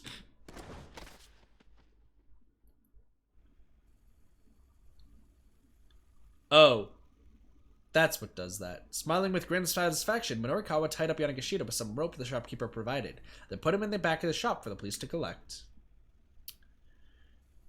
I'm sorry, Caitlin. He explained the situation to the shopkeeper, who flashed a sympathetic smile. Is that so? Lucky for you, he screwed up then. Much as I'm happy to do business, I just can't buy a computer that doesn't come with its accessories. So you bought it from him if he had the accessories? Of course. Stolen or not, it's all the same once I've sold it. The shopkeeper chuckled unapologetically. I suppose that's true. Minorikawa laughed along with him. Yeah, all the same. Like hell it is, he roared. The shopkeeper froze like a startled rabbit. I bet everything you have for sale here has been stolen, hasn't it? Don't be ridiculous. I'll run you up front. There's no use hiding things from me. I've interviewed you, after all, and I know you. The shopkeeper was getting more and more flustered. Well, I mean, look, this is just between you and me, okay? Sometimes I go around gathering stuff that people have lost and I sell it here. But it's not stolen, just repurposed. There's nothing wrong with that, right? The shopkeeper smiled ingratiatingly. You moron! Minorikawa stuck his finger into the man's face. Selling lost property is a serious crime too. A potential violation of Article 254 of the Penal Code of Japan regarding embezzlement of lost property, which states a person who embezzles lost property, drift property, or any other property which belongs to another person and is in no one's possession shall be punished by imprisonment with work for not more than 1 year, a fine of not more than 100,000 yen, or a petty fine. Just ignoring Miku? True. Very, very true, Static. It is? Well, I mean, I guess I sort of figured it might be sometimes. Well, I'm not the police. I'm more into curiosity than legality. In fact, I find this all pretty fascinating. I mean, what sort of things have you got up for sale? Well, let me see. But how about that New Horizons? I'm excited. I have an idea of how we're going to stream it, but it's going to be probably different than what a lot of other people are doing. But I'll explain that in a video in March, being honest there. Well, let me see, like this and that and that and that. The man pointed to various items on the shelves. And also this and that and that. And that, I guess. Minorikawa's eyes were directed all over the shop. Everything the shopkeeper had pointed out had a hefty price tag. And you're actually able to sell things like this? Minorikawa asked. Sure, I can sell stuff. Earlier today, someone bought a big necklace.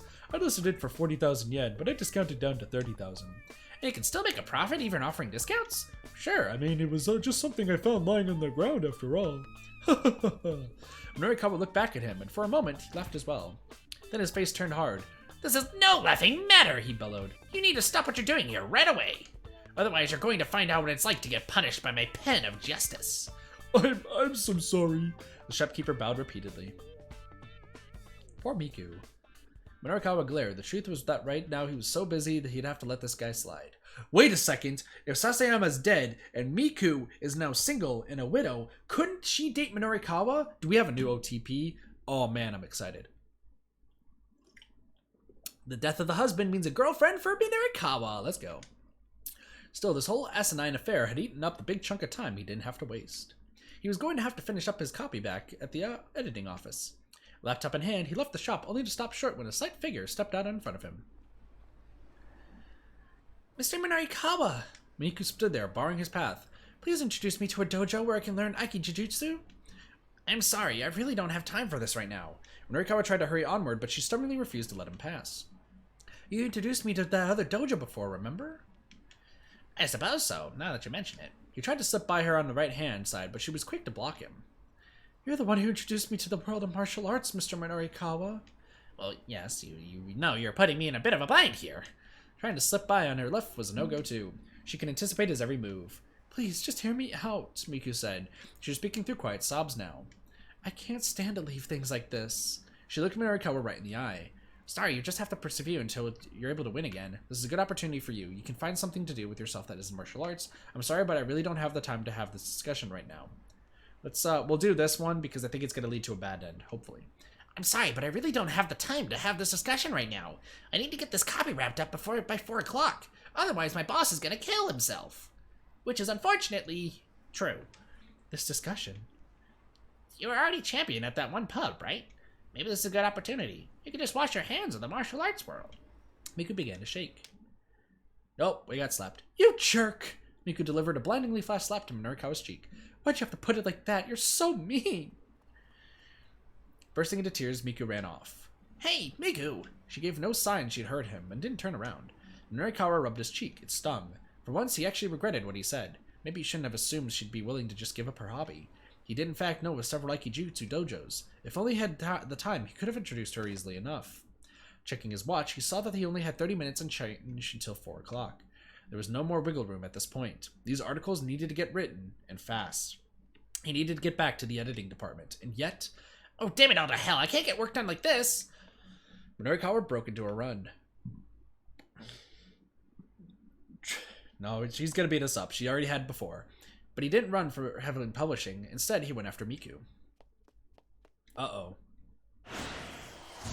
Keep out. So we're going after Miku this time. What? So we said the wrong thing.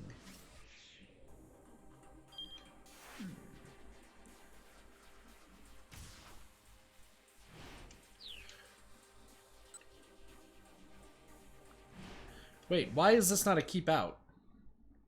Why is this not a keep out anymore? I'm confused. Suddenly, a boom as loud as cannon fire shook the area. Something's wrong, Kano thought. That's no ordinary city noise. A column of black smoke rose up from between two nearby buildings. Passerby stopped and stared, gasping in alarm. Why is this no longer keep out? There's the van.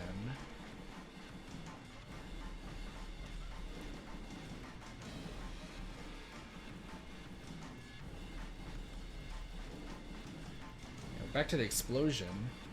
Oh, there's Minorikawa in the background! Yo, there's Minorikawa in the background! Then Kano saw flames. This hadn't been an accident. Someone had set off an explosion. The Shibuya precinct wasn't too far from here.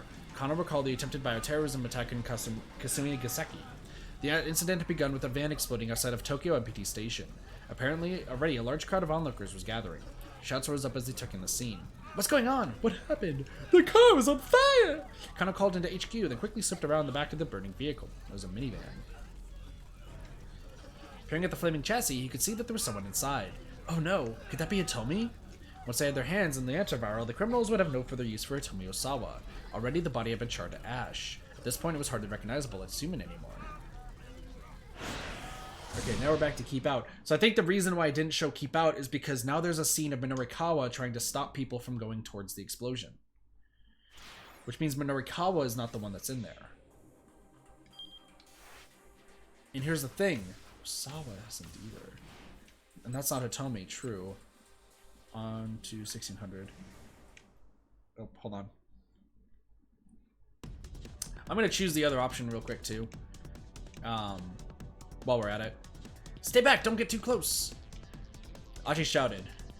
But she didn't appear to hear his cries. Hope of rescuing her sister driven all else from her mind. To be continued. Cool. Alright, I just wanted to... Alright, so we have that guy. Who is Minorikawa chasing after Miku. So something else is about to happen. All out run. Other guy. Who's Minorikawa. So let's jump and then we should be able to Keep Out. There we go. Cool.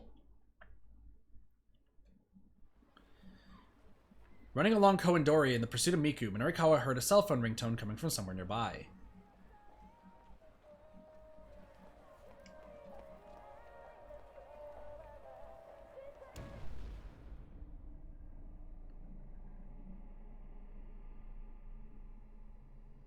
Suddenly, a massive fiery blast knocked him from his feet. A deafening roar set his head throbbing. What was that? What's going on? He lay in a daze on the ground, trying to wrap his mind around what just happened. He smelled the foul scent of burning rubber. Then came a sound of quick footsteps rushing up to him. Mr. Minorikawa! A voice called out to him, as if across an impossible distance. Mr. Minorikawa! Was that Miku? He forced his eyes open and saw Miku looking anxiously down at him. Mr. Minorikawa! Miku, those things I said earlier. I'm sorry. I went too far. What are you talking about? That's not important right now. Miku choked back a gasp, and Minorikawa realized he had blood leaking from his mouth. His body wouldn't move, and his mind was reeling. What happened? Tell me. Miku's voice was dry and hoarse. There's a minivan. It exploded. Exploded? A minivan exploded on the city street? That sounded like a terrorist act. His reeling mind drifted back to the attempted bioterrorism attack in Kasumigaseki 2 years earlier. An unoccupied minivan had exploded outside an MPD station. Oh, this is the thing I was told about. Okay. So, I know Minorikawa's bleeding, and he's kind of dying, and so on and so forth. I know that this actually is not a bad ending, because I was trying to do a little bit of research on the game just to see, like, if, I was trying to figure out, like, one thing that was, like, I think this was back at, like, the 1300 hour. I was trying to, like, I avoided all spoilers, but I did find out a feature of this game that we got to see with Tama and Maria, and we're about to see it with Minorikawa, just telling you. And afterward, a device meant to scatter a dangerous biological agent had been discovered near the subway. With sudden clarity, Minorikawa recalled what Osawa had said earlier. The power balance of the entire world might be at stake here. Could this be some sort of connection between Osawa's warning and this explosion? There was. There had to be. Minorikawa's journalistic intuition told him that it must be true. Something terrible was underway here in Shibuya. Police! A man in a suit announced. He crouched beside Minorikawa and gently lifted his head and torso. Kano! It's Kano! It's Kano! Hang in there, buddy. Stay with us. The change of position allowed Minorikawa to clear his airway, and he sucked in a deep breath. But as he did, an intense pain shot through his lungs. I think I might be done for. Whatever his intuition might be telling him, it didn't look like he'd ever be able to write about it. But if he couldn't get his words onto the page, the least he could do was tell someone else. With his last act, maybe he could still accomplish something. He strained to get a few words out. Osawa. Kenji Osawa. The power balance of the entire world. As his voice failed, he heard the sound of ambulance sirens approaching. Paramedics began frantically unloading stretchers. Turning his head, he saw a number of other people who had been injured in the explosion laid out on the roadside. Amongst them were a woman and a child. Emergency workers bearing a stretcher came over to Minorikawa. Forget about me. I'm beyond helping. See to the others instead. Minorikawa shouted inwardly, but no one heard. Okay, this might be a bad ending. Minorikawa might be dead. Shit, it is a bad ending. Well, premonition of disaster. No, it's a woman and a child, which I don't think is the same. Minorikawa chased Miku as far as Koendori, only to be caught in the blast when a minivan suddenly exploded. A few simple words can change his fate. Someone who shouts something at 1530 needs to change what it is they shout. If Minorikawa hears something that grabs his attention, he may not get too close to the explosion. Someone shouts something at 1530? What do they shout?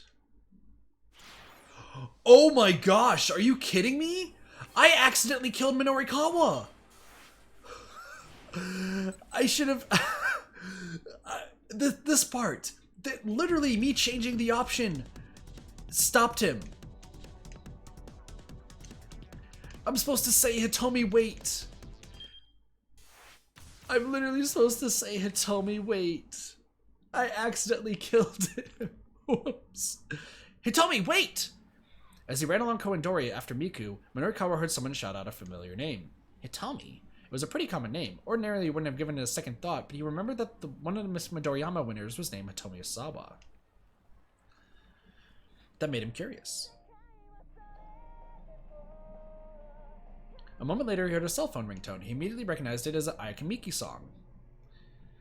His reporter's instincts tingled. He stopped to take a look around, and one young woman caught his eye almost immediately. He couldn't assume that any pretty girl he saw was Miss Midoriyama, but it was.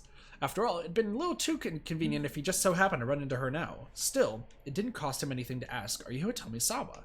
He might as well at least check, but to his own surprise, he hesitated in embarrassment. He'd never been too embarrassed to ask a question before. He didn't get a chance to contemplate that realization.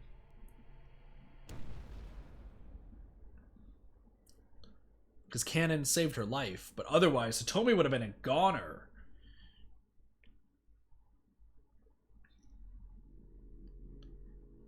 A massive fiery blast knocked him from his feet. A deafening roar set his head throbbing. What was that? What's going on? He lay in a daze on the ground, trying to wrap his mind around what just happened. Behind him, there was a minivan, fiercely ablaze. A minivan, an explosion. The first thing to pop into his mind was the attempted bioterrorist attack in Kasumi Gaseki 2 years earlier. An unoccupied minivan had exploded outside an MPD station. And afterward, a device meant to scatter a dangerous biological agent had been discovered near the subway. In the end, no one had been harmed, but there were rumors that the government had paid a terrorist organization a hefty sum to keep it that way. Right now, Minorikawa was a stone's throw from the Shibuya precinct. Could this be a repeat of the Kasumi Gaseki attack? The entire area was in an uproar. People were running around in panic. Minorikawa could see several injured people lying on the ground unmoving. And yet, despite the gravity of the situation, numerous onlookers were casually taking photos with their cell phones. Minorikawa got to his feet, then went to try to get everyone away from the scene of the explosion. Hey, you guys, get back! There could be another bomb! Minorikawa looked around as he pushed back the crowd. He was getting the strong whiff of a scoop. He needed to write his copy ASAP, but he couldn't just turn his back on the situation now. Two young men were strolling toward the burning vehicle. They had the look of juvenile delinquents.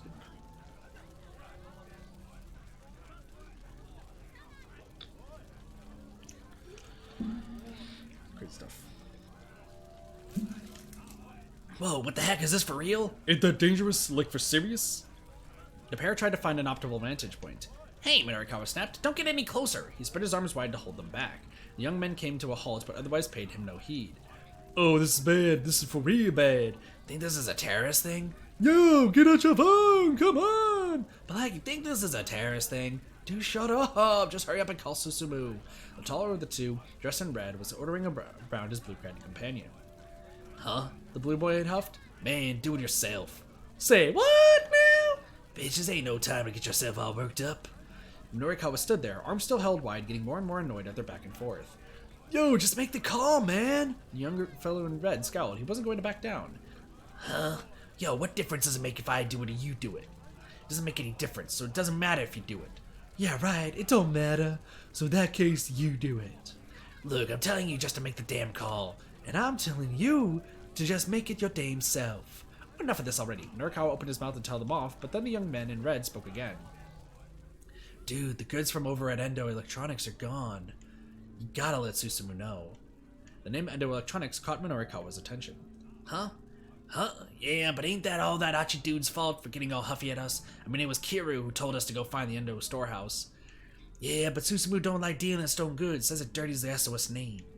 Well, what a coincidence. Looks like these two were SOS members. Hey, Minorikawa called out, you two. He finally succeeded in getting their attention. Where's this Susumu fellow? I'd like to talk to him. He had no idea who Susumu was, having only heard the name just now. Still, from the way these two were talking, it seemed clear he was in some sort of position of leadership. You think I'd tell you if I knew? The fellow in red snarled. Minorikawa kept his composure. Listen, you guys know the Tenru Gumi. The Tenru Gumi was a Yakuza syndicate that operated in Shibuya, an up-and-coming Yakuza syndicate that turned up in the scene 10 years ago. With a seemingly legitimate Takarada financing as its business front, the group offers monetary solutions for people in financial trouble, but those who accept their offers soon find that their troubles only grow and grow. Embroiled in conflict with the Kanto Shiramine Gumi, who have long established in Shibuya. Man, now the Yakuza are getting involved in this. These street kids were sure to be familiar with the name, if nothing else. I may not look it, but I'm pretty tight with the Tenru Gumi. And maybe you two don't know it, but Susumu's been showing up at their office a lot lately. Susumu's been dealing with the Yakuza? Whoa, for real? Sweet! The two punks bought it completely.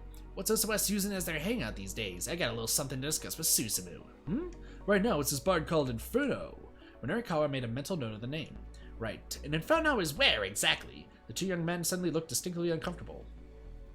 Later. Yeah, I got a thing I gotta do too. Backing away, they took off through the crowd. Hey, wait up! Hachi and Hitomi! Hachi and Hitomi! Hachi and Hitomi! Hachi and Hitomi are right there. God, they're right there. He's looking stoic. Hey, wait up! I need to know where Inferno is! But the pair had already vanished. Ambulances began arriving at the scene and paramedics rushed out to tend the wounded. Excuse me, would you mind answering a few questions? Excuse me, would you mind answering a few questions? Minorikawa turned to see a man in a suit approach him, flashing his badge. Kano and Minorikawa, they're all talking to each other! Yo, they're all talking to each other. Several people were on the ground, nearby, evidently injured by the explosion. A girl in a hoodie was crouched among them, doing her best to tend their injuries. Miku and Morita, while walking along, upset at Minorikawa for not introducing her to an Eki Jujutsu dojo, jumped out across the aftermath of the minivan explosion. Unable to stand idly by when faced with such a horrific scene, she pitched in as best as she could to help the wounded. Kano recognized her as the girl he'd talked to earlier during the traffic jam. Police! Police! He announced. Get back, let me handle this. The girl was visibly relieved. Help her, she said. She pointed to a figure lying on the sidewalk, a short distance from the burning minivan. It was a Middle Eastern girl. She appeared to be unconscious. Canon. I think she got hurt rescuing another girl, about college age, the girl in the hoodie said. A college age girl? That might be Hitomi. It is Hitomi! What happened to the girl she saved? Kano asked. The Good Samaritan looked around. Huh? Where'd she go? The rescuee had disappeared. This girl here, the girl in the hoodie gestured toward the fallen girl. I can't believe how fast she was. She spoke with a hint of awe. The way she moved to get to the other girl. She was on a level way beyond mine. Kano took another look at the injured girl. Her figure looked rather delicate. It was hard to believe she was capable of great feats of athleticism. He started toward her, but Stanley stepped ahead of him. Leave this one to me, he said. Uh-oh. His expression was unusually stern, even for him. Do you know her? Kano asked. The American didn't answer as he checked the girl's pulse and then her pupils. Hey, Stanley. Do you have other things you should be doing? Stanley snapped. Fine then, Kano decided to collect some eyewitnesses' accounts. Cannon said to not trust Stanley. Oh, this is bad. This is bad for Cannon. Patrol cars and ambulances arrived at the scene in a steady stream. Once the vehicle file was under control, things gradually began to calm down. Several officers worked to cover the area around the burned minivan with a blue tarp. Kano got his questioning underway, starting by flashing his badge at a man near the front of the crowd. It's Minorikawa. Excuse me, would you mind answering a few questions? The man puffed himself up. How about you answer a few questions for me? Was this an accident or an attack? We still don't know many details, Kano admitted. The man shoved his finger in Kano's face. Let me rephrase that for you. This is a major incident. Huh? I've been around the block a few times. I know all your police are PR lingo. And when you start talking about the details, this is a 100% indication of a major incident.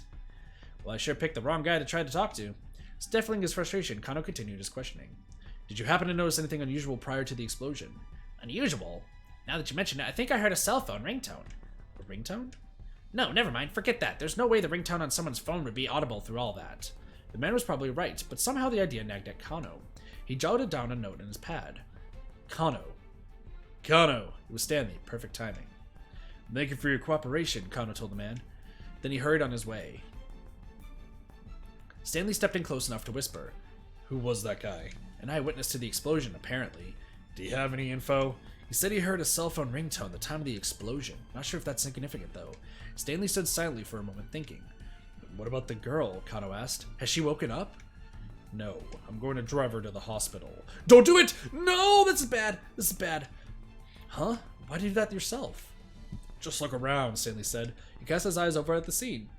There were still many injured people lying on the roadside. It seemed the authorities hadn't sent enough ambulances.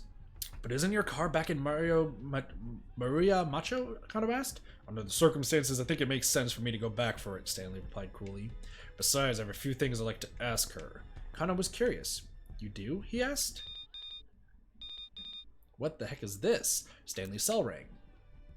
Yes, Stanley answered the phone in English. As he listened, his demeanor changed. The blood drained from his face and his hand began to tremble slightly as it gripped the phone. Kano had never seen him this shaken up. You got it, Stanley said at last. He hung up the phone and let out a sigh. What is it? Kano asked. Stanley headed into an alley without responding. Uh-oh. Kano hurried after him. Once they were out of earshot of the crowd, Stanley finally spoke. What's going on? That call right now was from Gordon, my superior. He broke off there, and for a long while, he was silent. He appeared to be struggling with some strong emotion. Kano was getting impatient. What is it? If you're going to tell me something, then tell me. Kano decided not to press. If it's that difficult to talk about, you don't have to. Hey, Pink, how's it going? Like, thanks, Pink, I appreciate it. Hope you're doing well, by the way. Hope you're doing well. Riku is your favorite? Riku's pretty good. Or Miku, I think is what you're saying, Sparky. Oh, Kingdom Hearts. Yeah, is there a character named Riku? I've only played one Kingdom Hearts game, so. Kano was getting impatient. What is it? If you're going to tell me something, then tell me. All right, Stanley said at last. I can trust you with this. Well, never thought I'd hear you say you trust me, Kano teased. But Stanley's expression remained dead serious. We were contacted on our end by the mastermind of this plot. What? Those international criminals you mentioned? Correct. Roughly 8 hours ago. You're tired? Yeah, true. They infected Maria Osawa with the UA virus.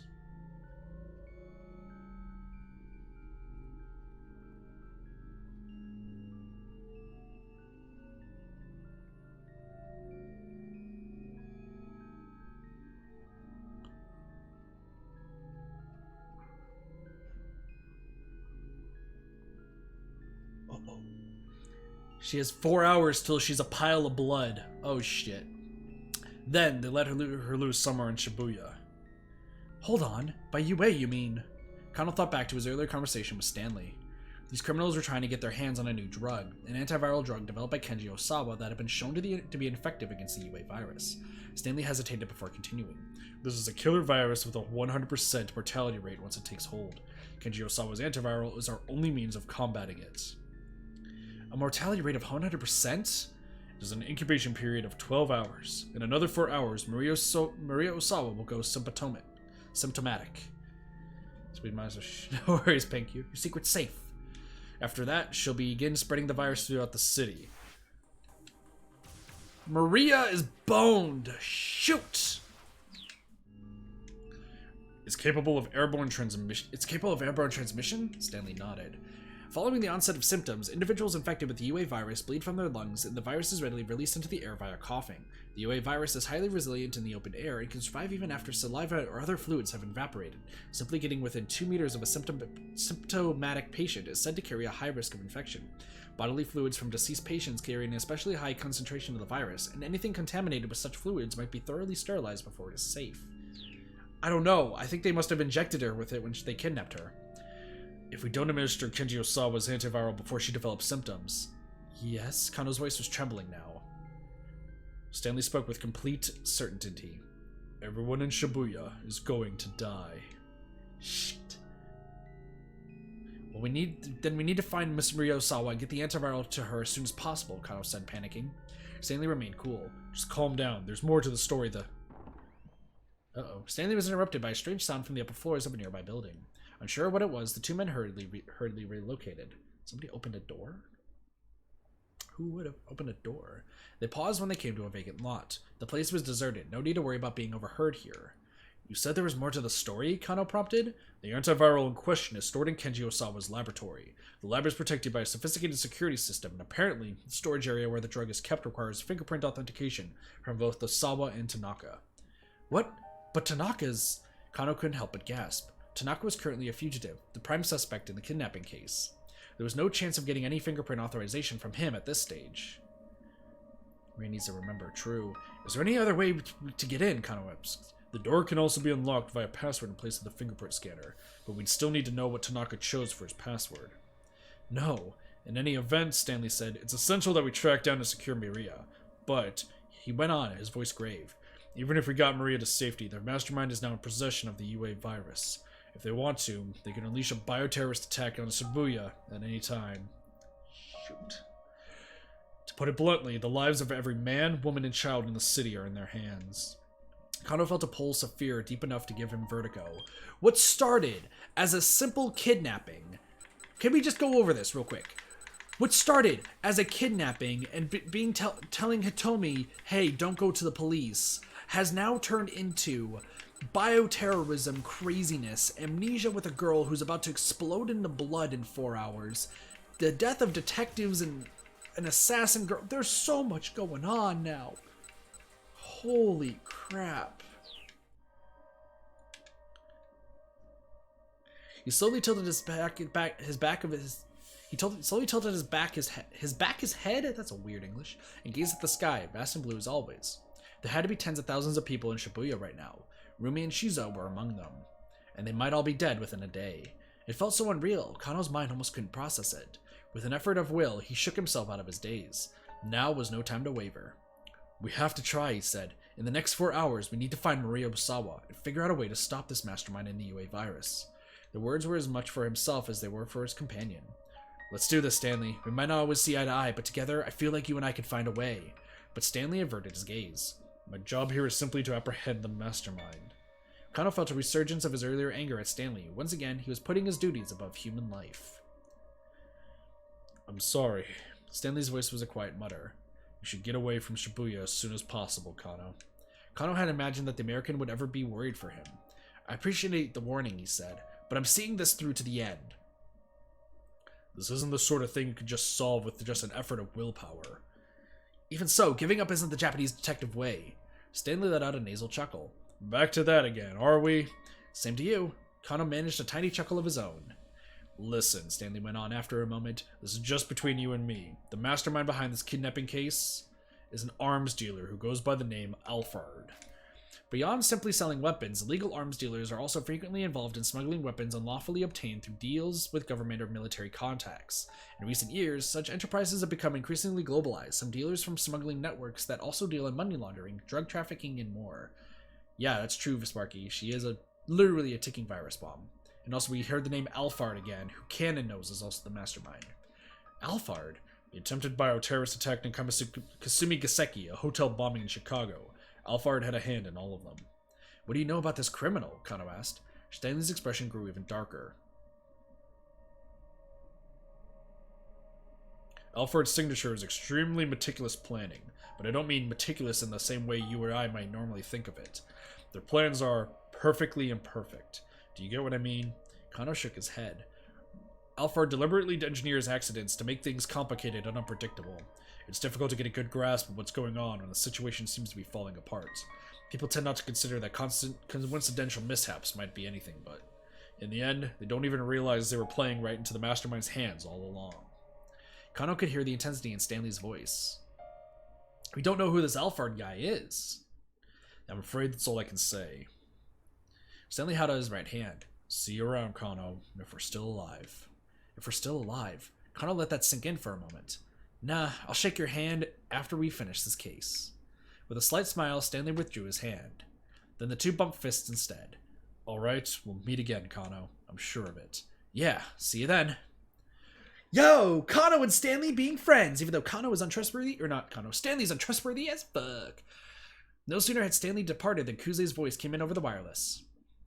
Attention all units! As of now, further investigation on the kidnapping case is suspended.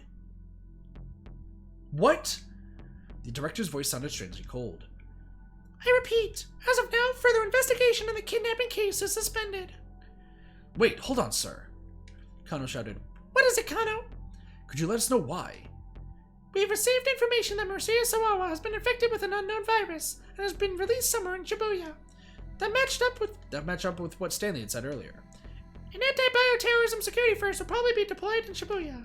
Terrorism involving biological agents such as bacteria or viruses. Biological weapons are easier to acquire and transport than nuclear weapons, and because they rely on organisms' natural ability to proliferate or infect, they can yield powerful results for low effort.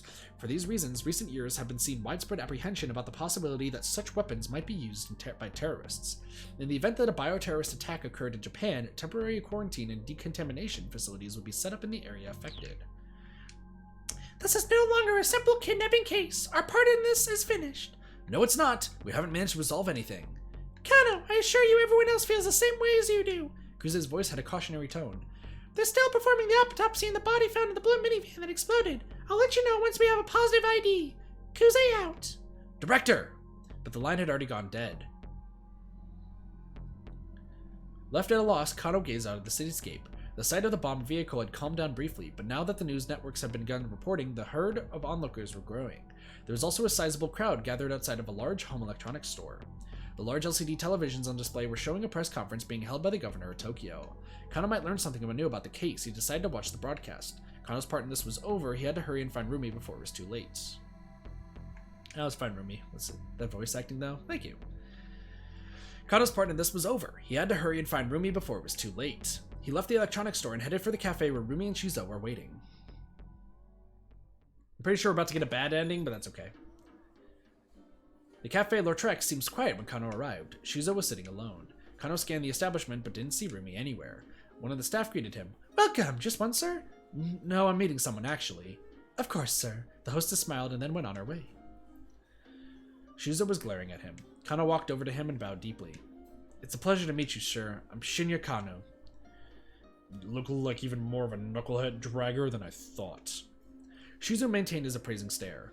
Rumi had something she needed to do. She stepped out way for a while, he said after a long moment. I can't make my voice go deeper. Kano sat down across from him.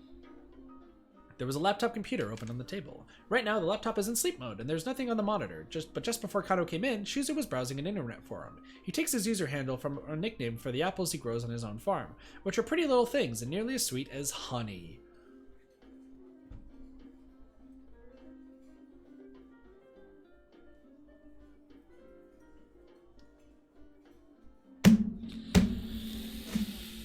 No fucking way. No fucking way. No fucking way. No. He's sweet honey.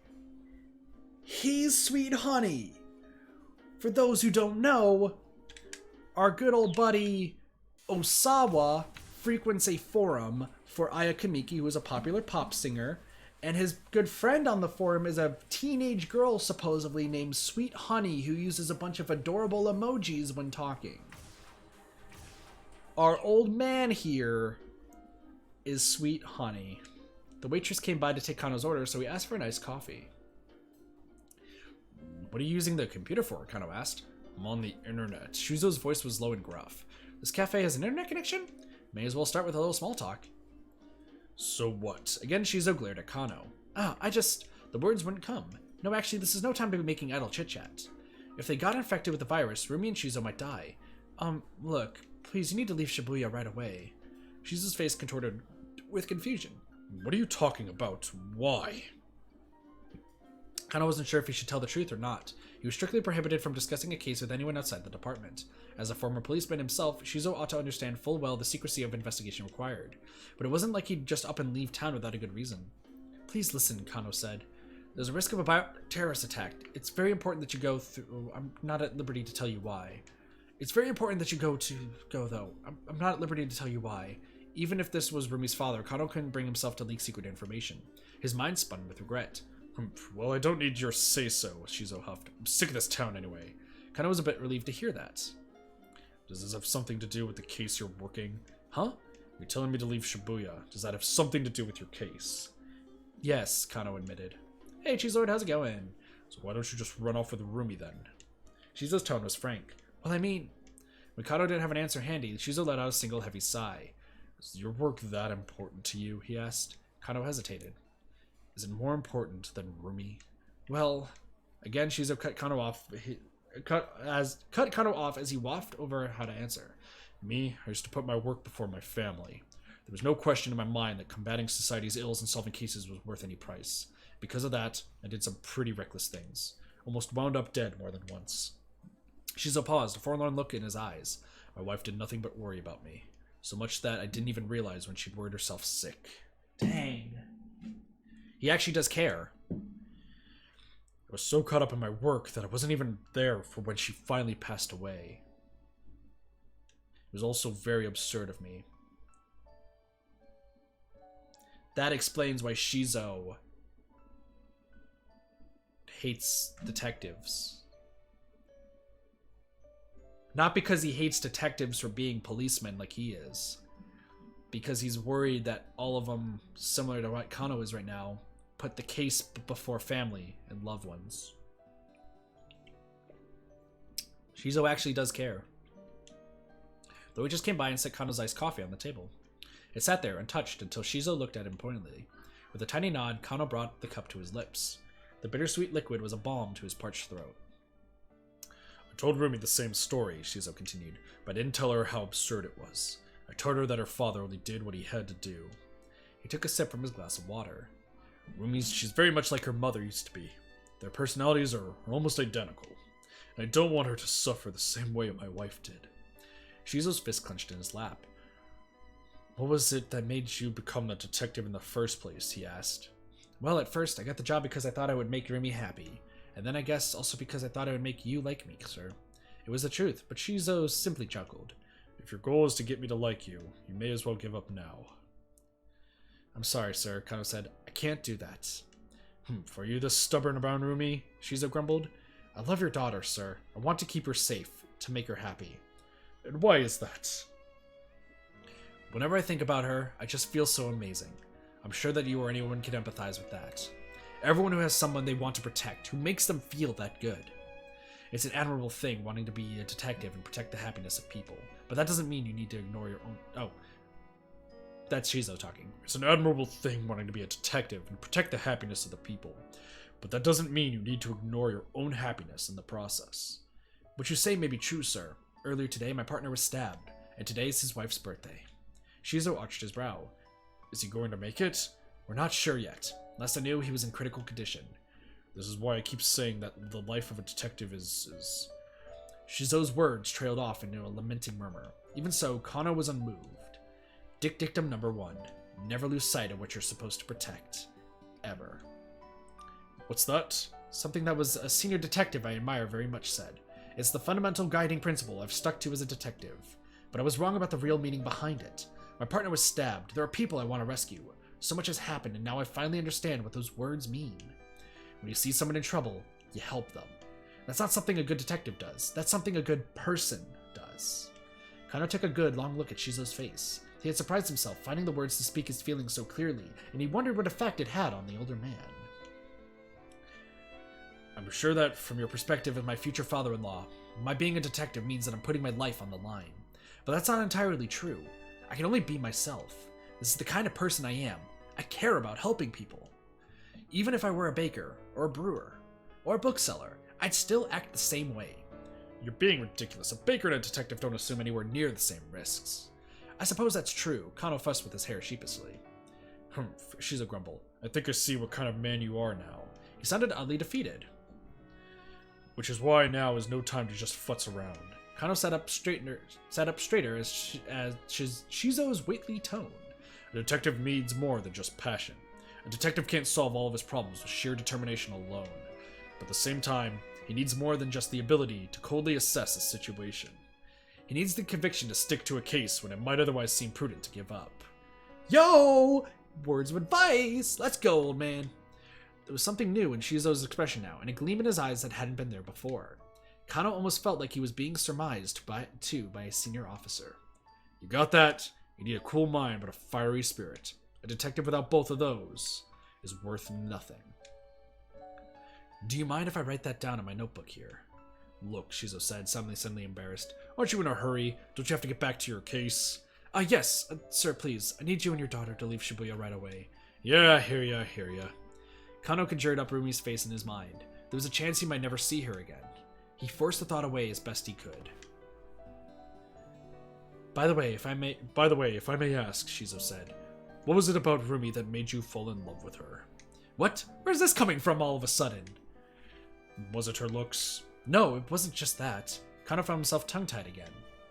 I mean, she is pretty cute, even if this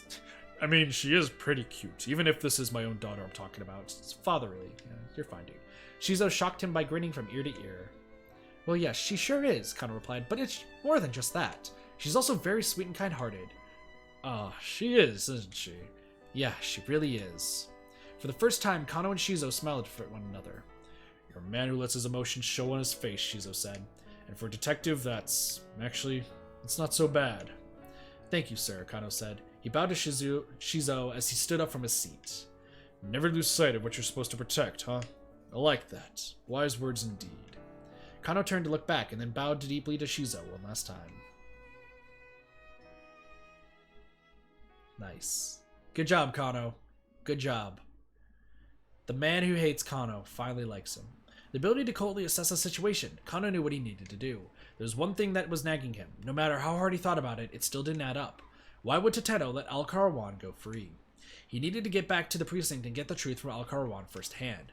As he walked along, he considered what they did know about the facts of the case. Just what sort of plan had Alphard put into motion here? It seemed that Tanaka and Osawa held the keys to understanding it. There had been relay handoffs of the phony attaché case, a relay that Tanaka had been complicit in.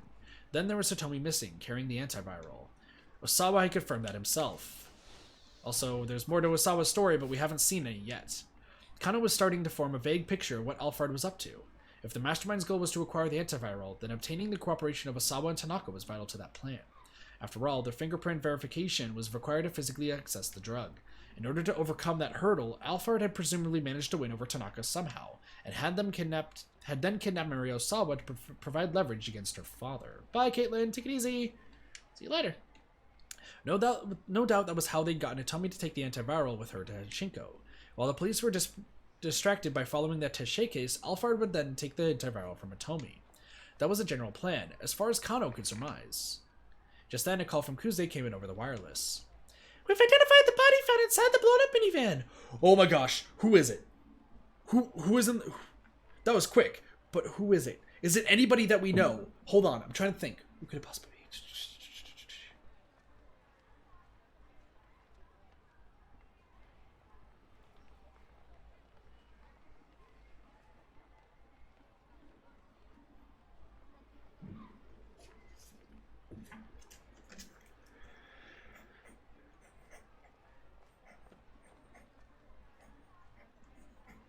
I'm writing down my prediction. My prediction is right on this card.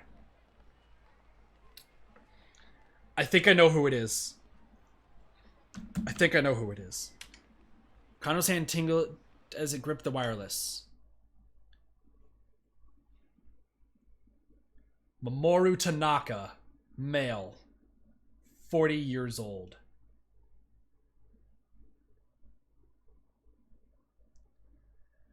He was the other one who had that ringtone. Why did they put Tanaka in the minivan though? Because in the beginning of the game, he was scared. An employee at Okoshi Pharmaceutical. Positive ID was obtained from the subject's personal belongings. What? Kano gasped. If Tanaka was dead, it would be now almost impossible to access the antiviral drug in the laboratory. No, Queen Cheese, you're thinking Toyama. You're thinking of Toyama, Queen Cheese. Tanaka is the assistant. At this point, the only antiviral they had any chance of obtaining was whatever Hitomi was carrying. Kano thought back to what Stanley had said earlier. Even if we get Maria to safety, the mastermind is in possession of the UA virus. If they want to, they can unleash a bioterrorist attack in Shibuya at any time. To put it bluntly, the lives of every man, woman, and child in the city are in their hands. The banana guy? No, that's Kajiwara! Queen, come on, Queen Cheese, you know who this is. No! A chill ran down Kano's spine. If someone did release the UA virus, there would be no way to stop it from spreading. If Alphard really was planning a bioterror attack, Shibuya would well and truly become the City of Dead. He couldn't help but feel the whole department was playing right into Alphard's hands. Kano staggered, physically stricken by the realization of just how terrifying a foe they were up against. To be continued. Damn. Who's a hero right now? Well, we got 5 heroes here. Now, can I show the thing? This is going to be the last thing we're going to do for the stream, because we're about halfway through it, I feel like. Can I show the thing?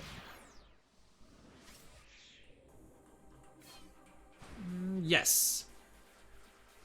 Minorikawa is now covered in ash.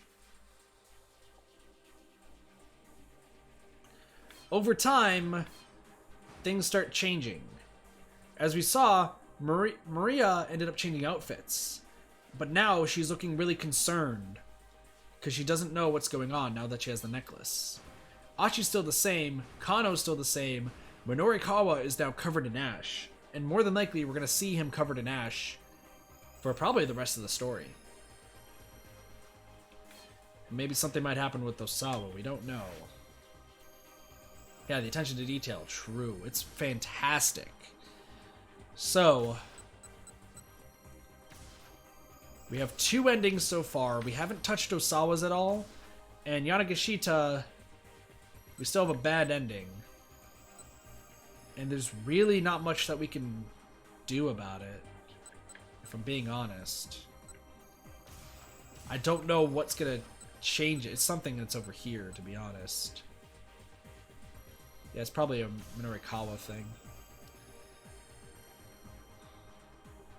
There is still a bad ending with Kano, but remember, we're gonna try. We're definitely gonna try. But that's gonna be it for the stream for today. I am going to. So, for those who are interested in 428 Shibuya Scramble, I'm gonna try to get through the rest of this game by the end of February or maybe the beginning of March. We're gonna kind of steamroll through it. With that being said, we are going to be streaming this game tomorrow. Instead of streaming Hyrule Warriors, I'm going to be streaming 428 Shibuya Scramble, kind of in the middle of the day, for those who saw it on the Discord. The main thing is, I want to get through this game, so we're going to be streaming it on both weekends. From what I understand, give me 1 second to double check this real quick. So that way, it's not to clean this room. That's neither here nor there.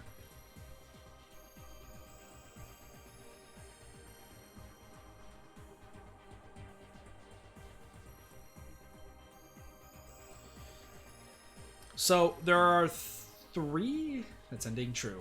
So the game takes place all the way up to hour 1800. For those who don't know, the game has told us this from the get-go, that this game does take place all the way till hour 1800. With that being said, we're very, very close to the ending at this point. It will probably be, so we have one more stream in the 1500 hour, so that'll take us to 1600 to 1700. 1600 to 1700 will probably take 2 streams as well. And then 1700, it seems like will take 1 stream. So I'm thinking we got about 4 streams left of this game. With that being said, yeah, 1800, correct. So here's what we're looking at as far as timing goes. and I'm announcing it to this right now, and I'm also going to put this on a community post probably tomorrow, just to explain for those who are interested in watching the rest of 428. On Wednesday, we will be streaming Shibuya Scramble. And then Thursday, and then Saturday and Sunday. And then we will probably be ending the game on Sunday. Not this Sunday, but a week from tomorrow, as it were.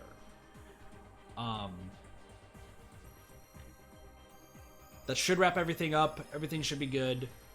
And I'm going to be breaking my 1800 rule, my Wednesday rule of not streaming to finish this game. That way, I can start getting to other games as well. I do also, for those who like Katawa Shoujo, that is what we're going to be streaming next. We will be streaming Katawa Shoujo probably in another hour or so. I'm going to message Travis real quick and be like, yo, it's going to be an hour. And I'm also going to talk about how we're going to be doing Katawa Shoujo moving forward. Just every now and again there. There's a lot of games that I still need to kind of complete, but I think we'll be able to complete them all before we get to the craziness that is March. And then, like I said, for those who are interested, because I know people want to know about Animal Crossing New Horizons, I'm streaming it on the channel. It's going to be...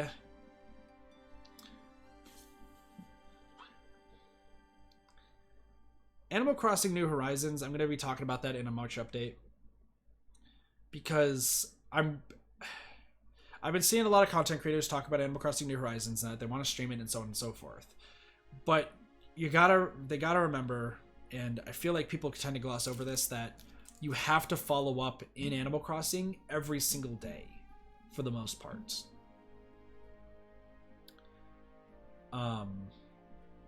That's the big thing. With that being said, we're gonna be... March is gonna be interesting when it comes to Animal Crossing, and I'll be explaining why as time goes on. But it's gonna be definitely interesting, to say the least. But I'll talk about that once in the March update video, because I'm worried about how people are handling it. I thought I have everything planned out to the specific details. Like, I have all the details sorted out. Like, I fully know how I'm going to be streaming that game, and like, it's going to be enjoyable for everybody, and that way it stays consistent. However, I'm worried about other content creators, about how they're handling it too. Especially because Animal Crossing, unfortunately, is a game that you have to just play every single day. For at least the time being. So, we'll see. Anyway, with that being said, we're going to wrap up 428 Shibuya Scramble for right now. We'll be back in about an hour or so to play some Katawa Shoujo. We are going to be doing more of the dating stuff. And then we have another stream happening really late tonight. But it's kind of up in the air, actually, right now. But we'll see. Anyway, with that being said, thank you guys so much for watching. I do hope you guys enjoyed, and have a wonderful day, night, morning, afternoon, and or evening. My name's Katathi. I'll see you guys next time for more Ready Gaming. See you guys later. Peace. Bye, everyone.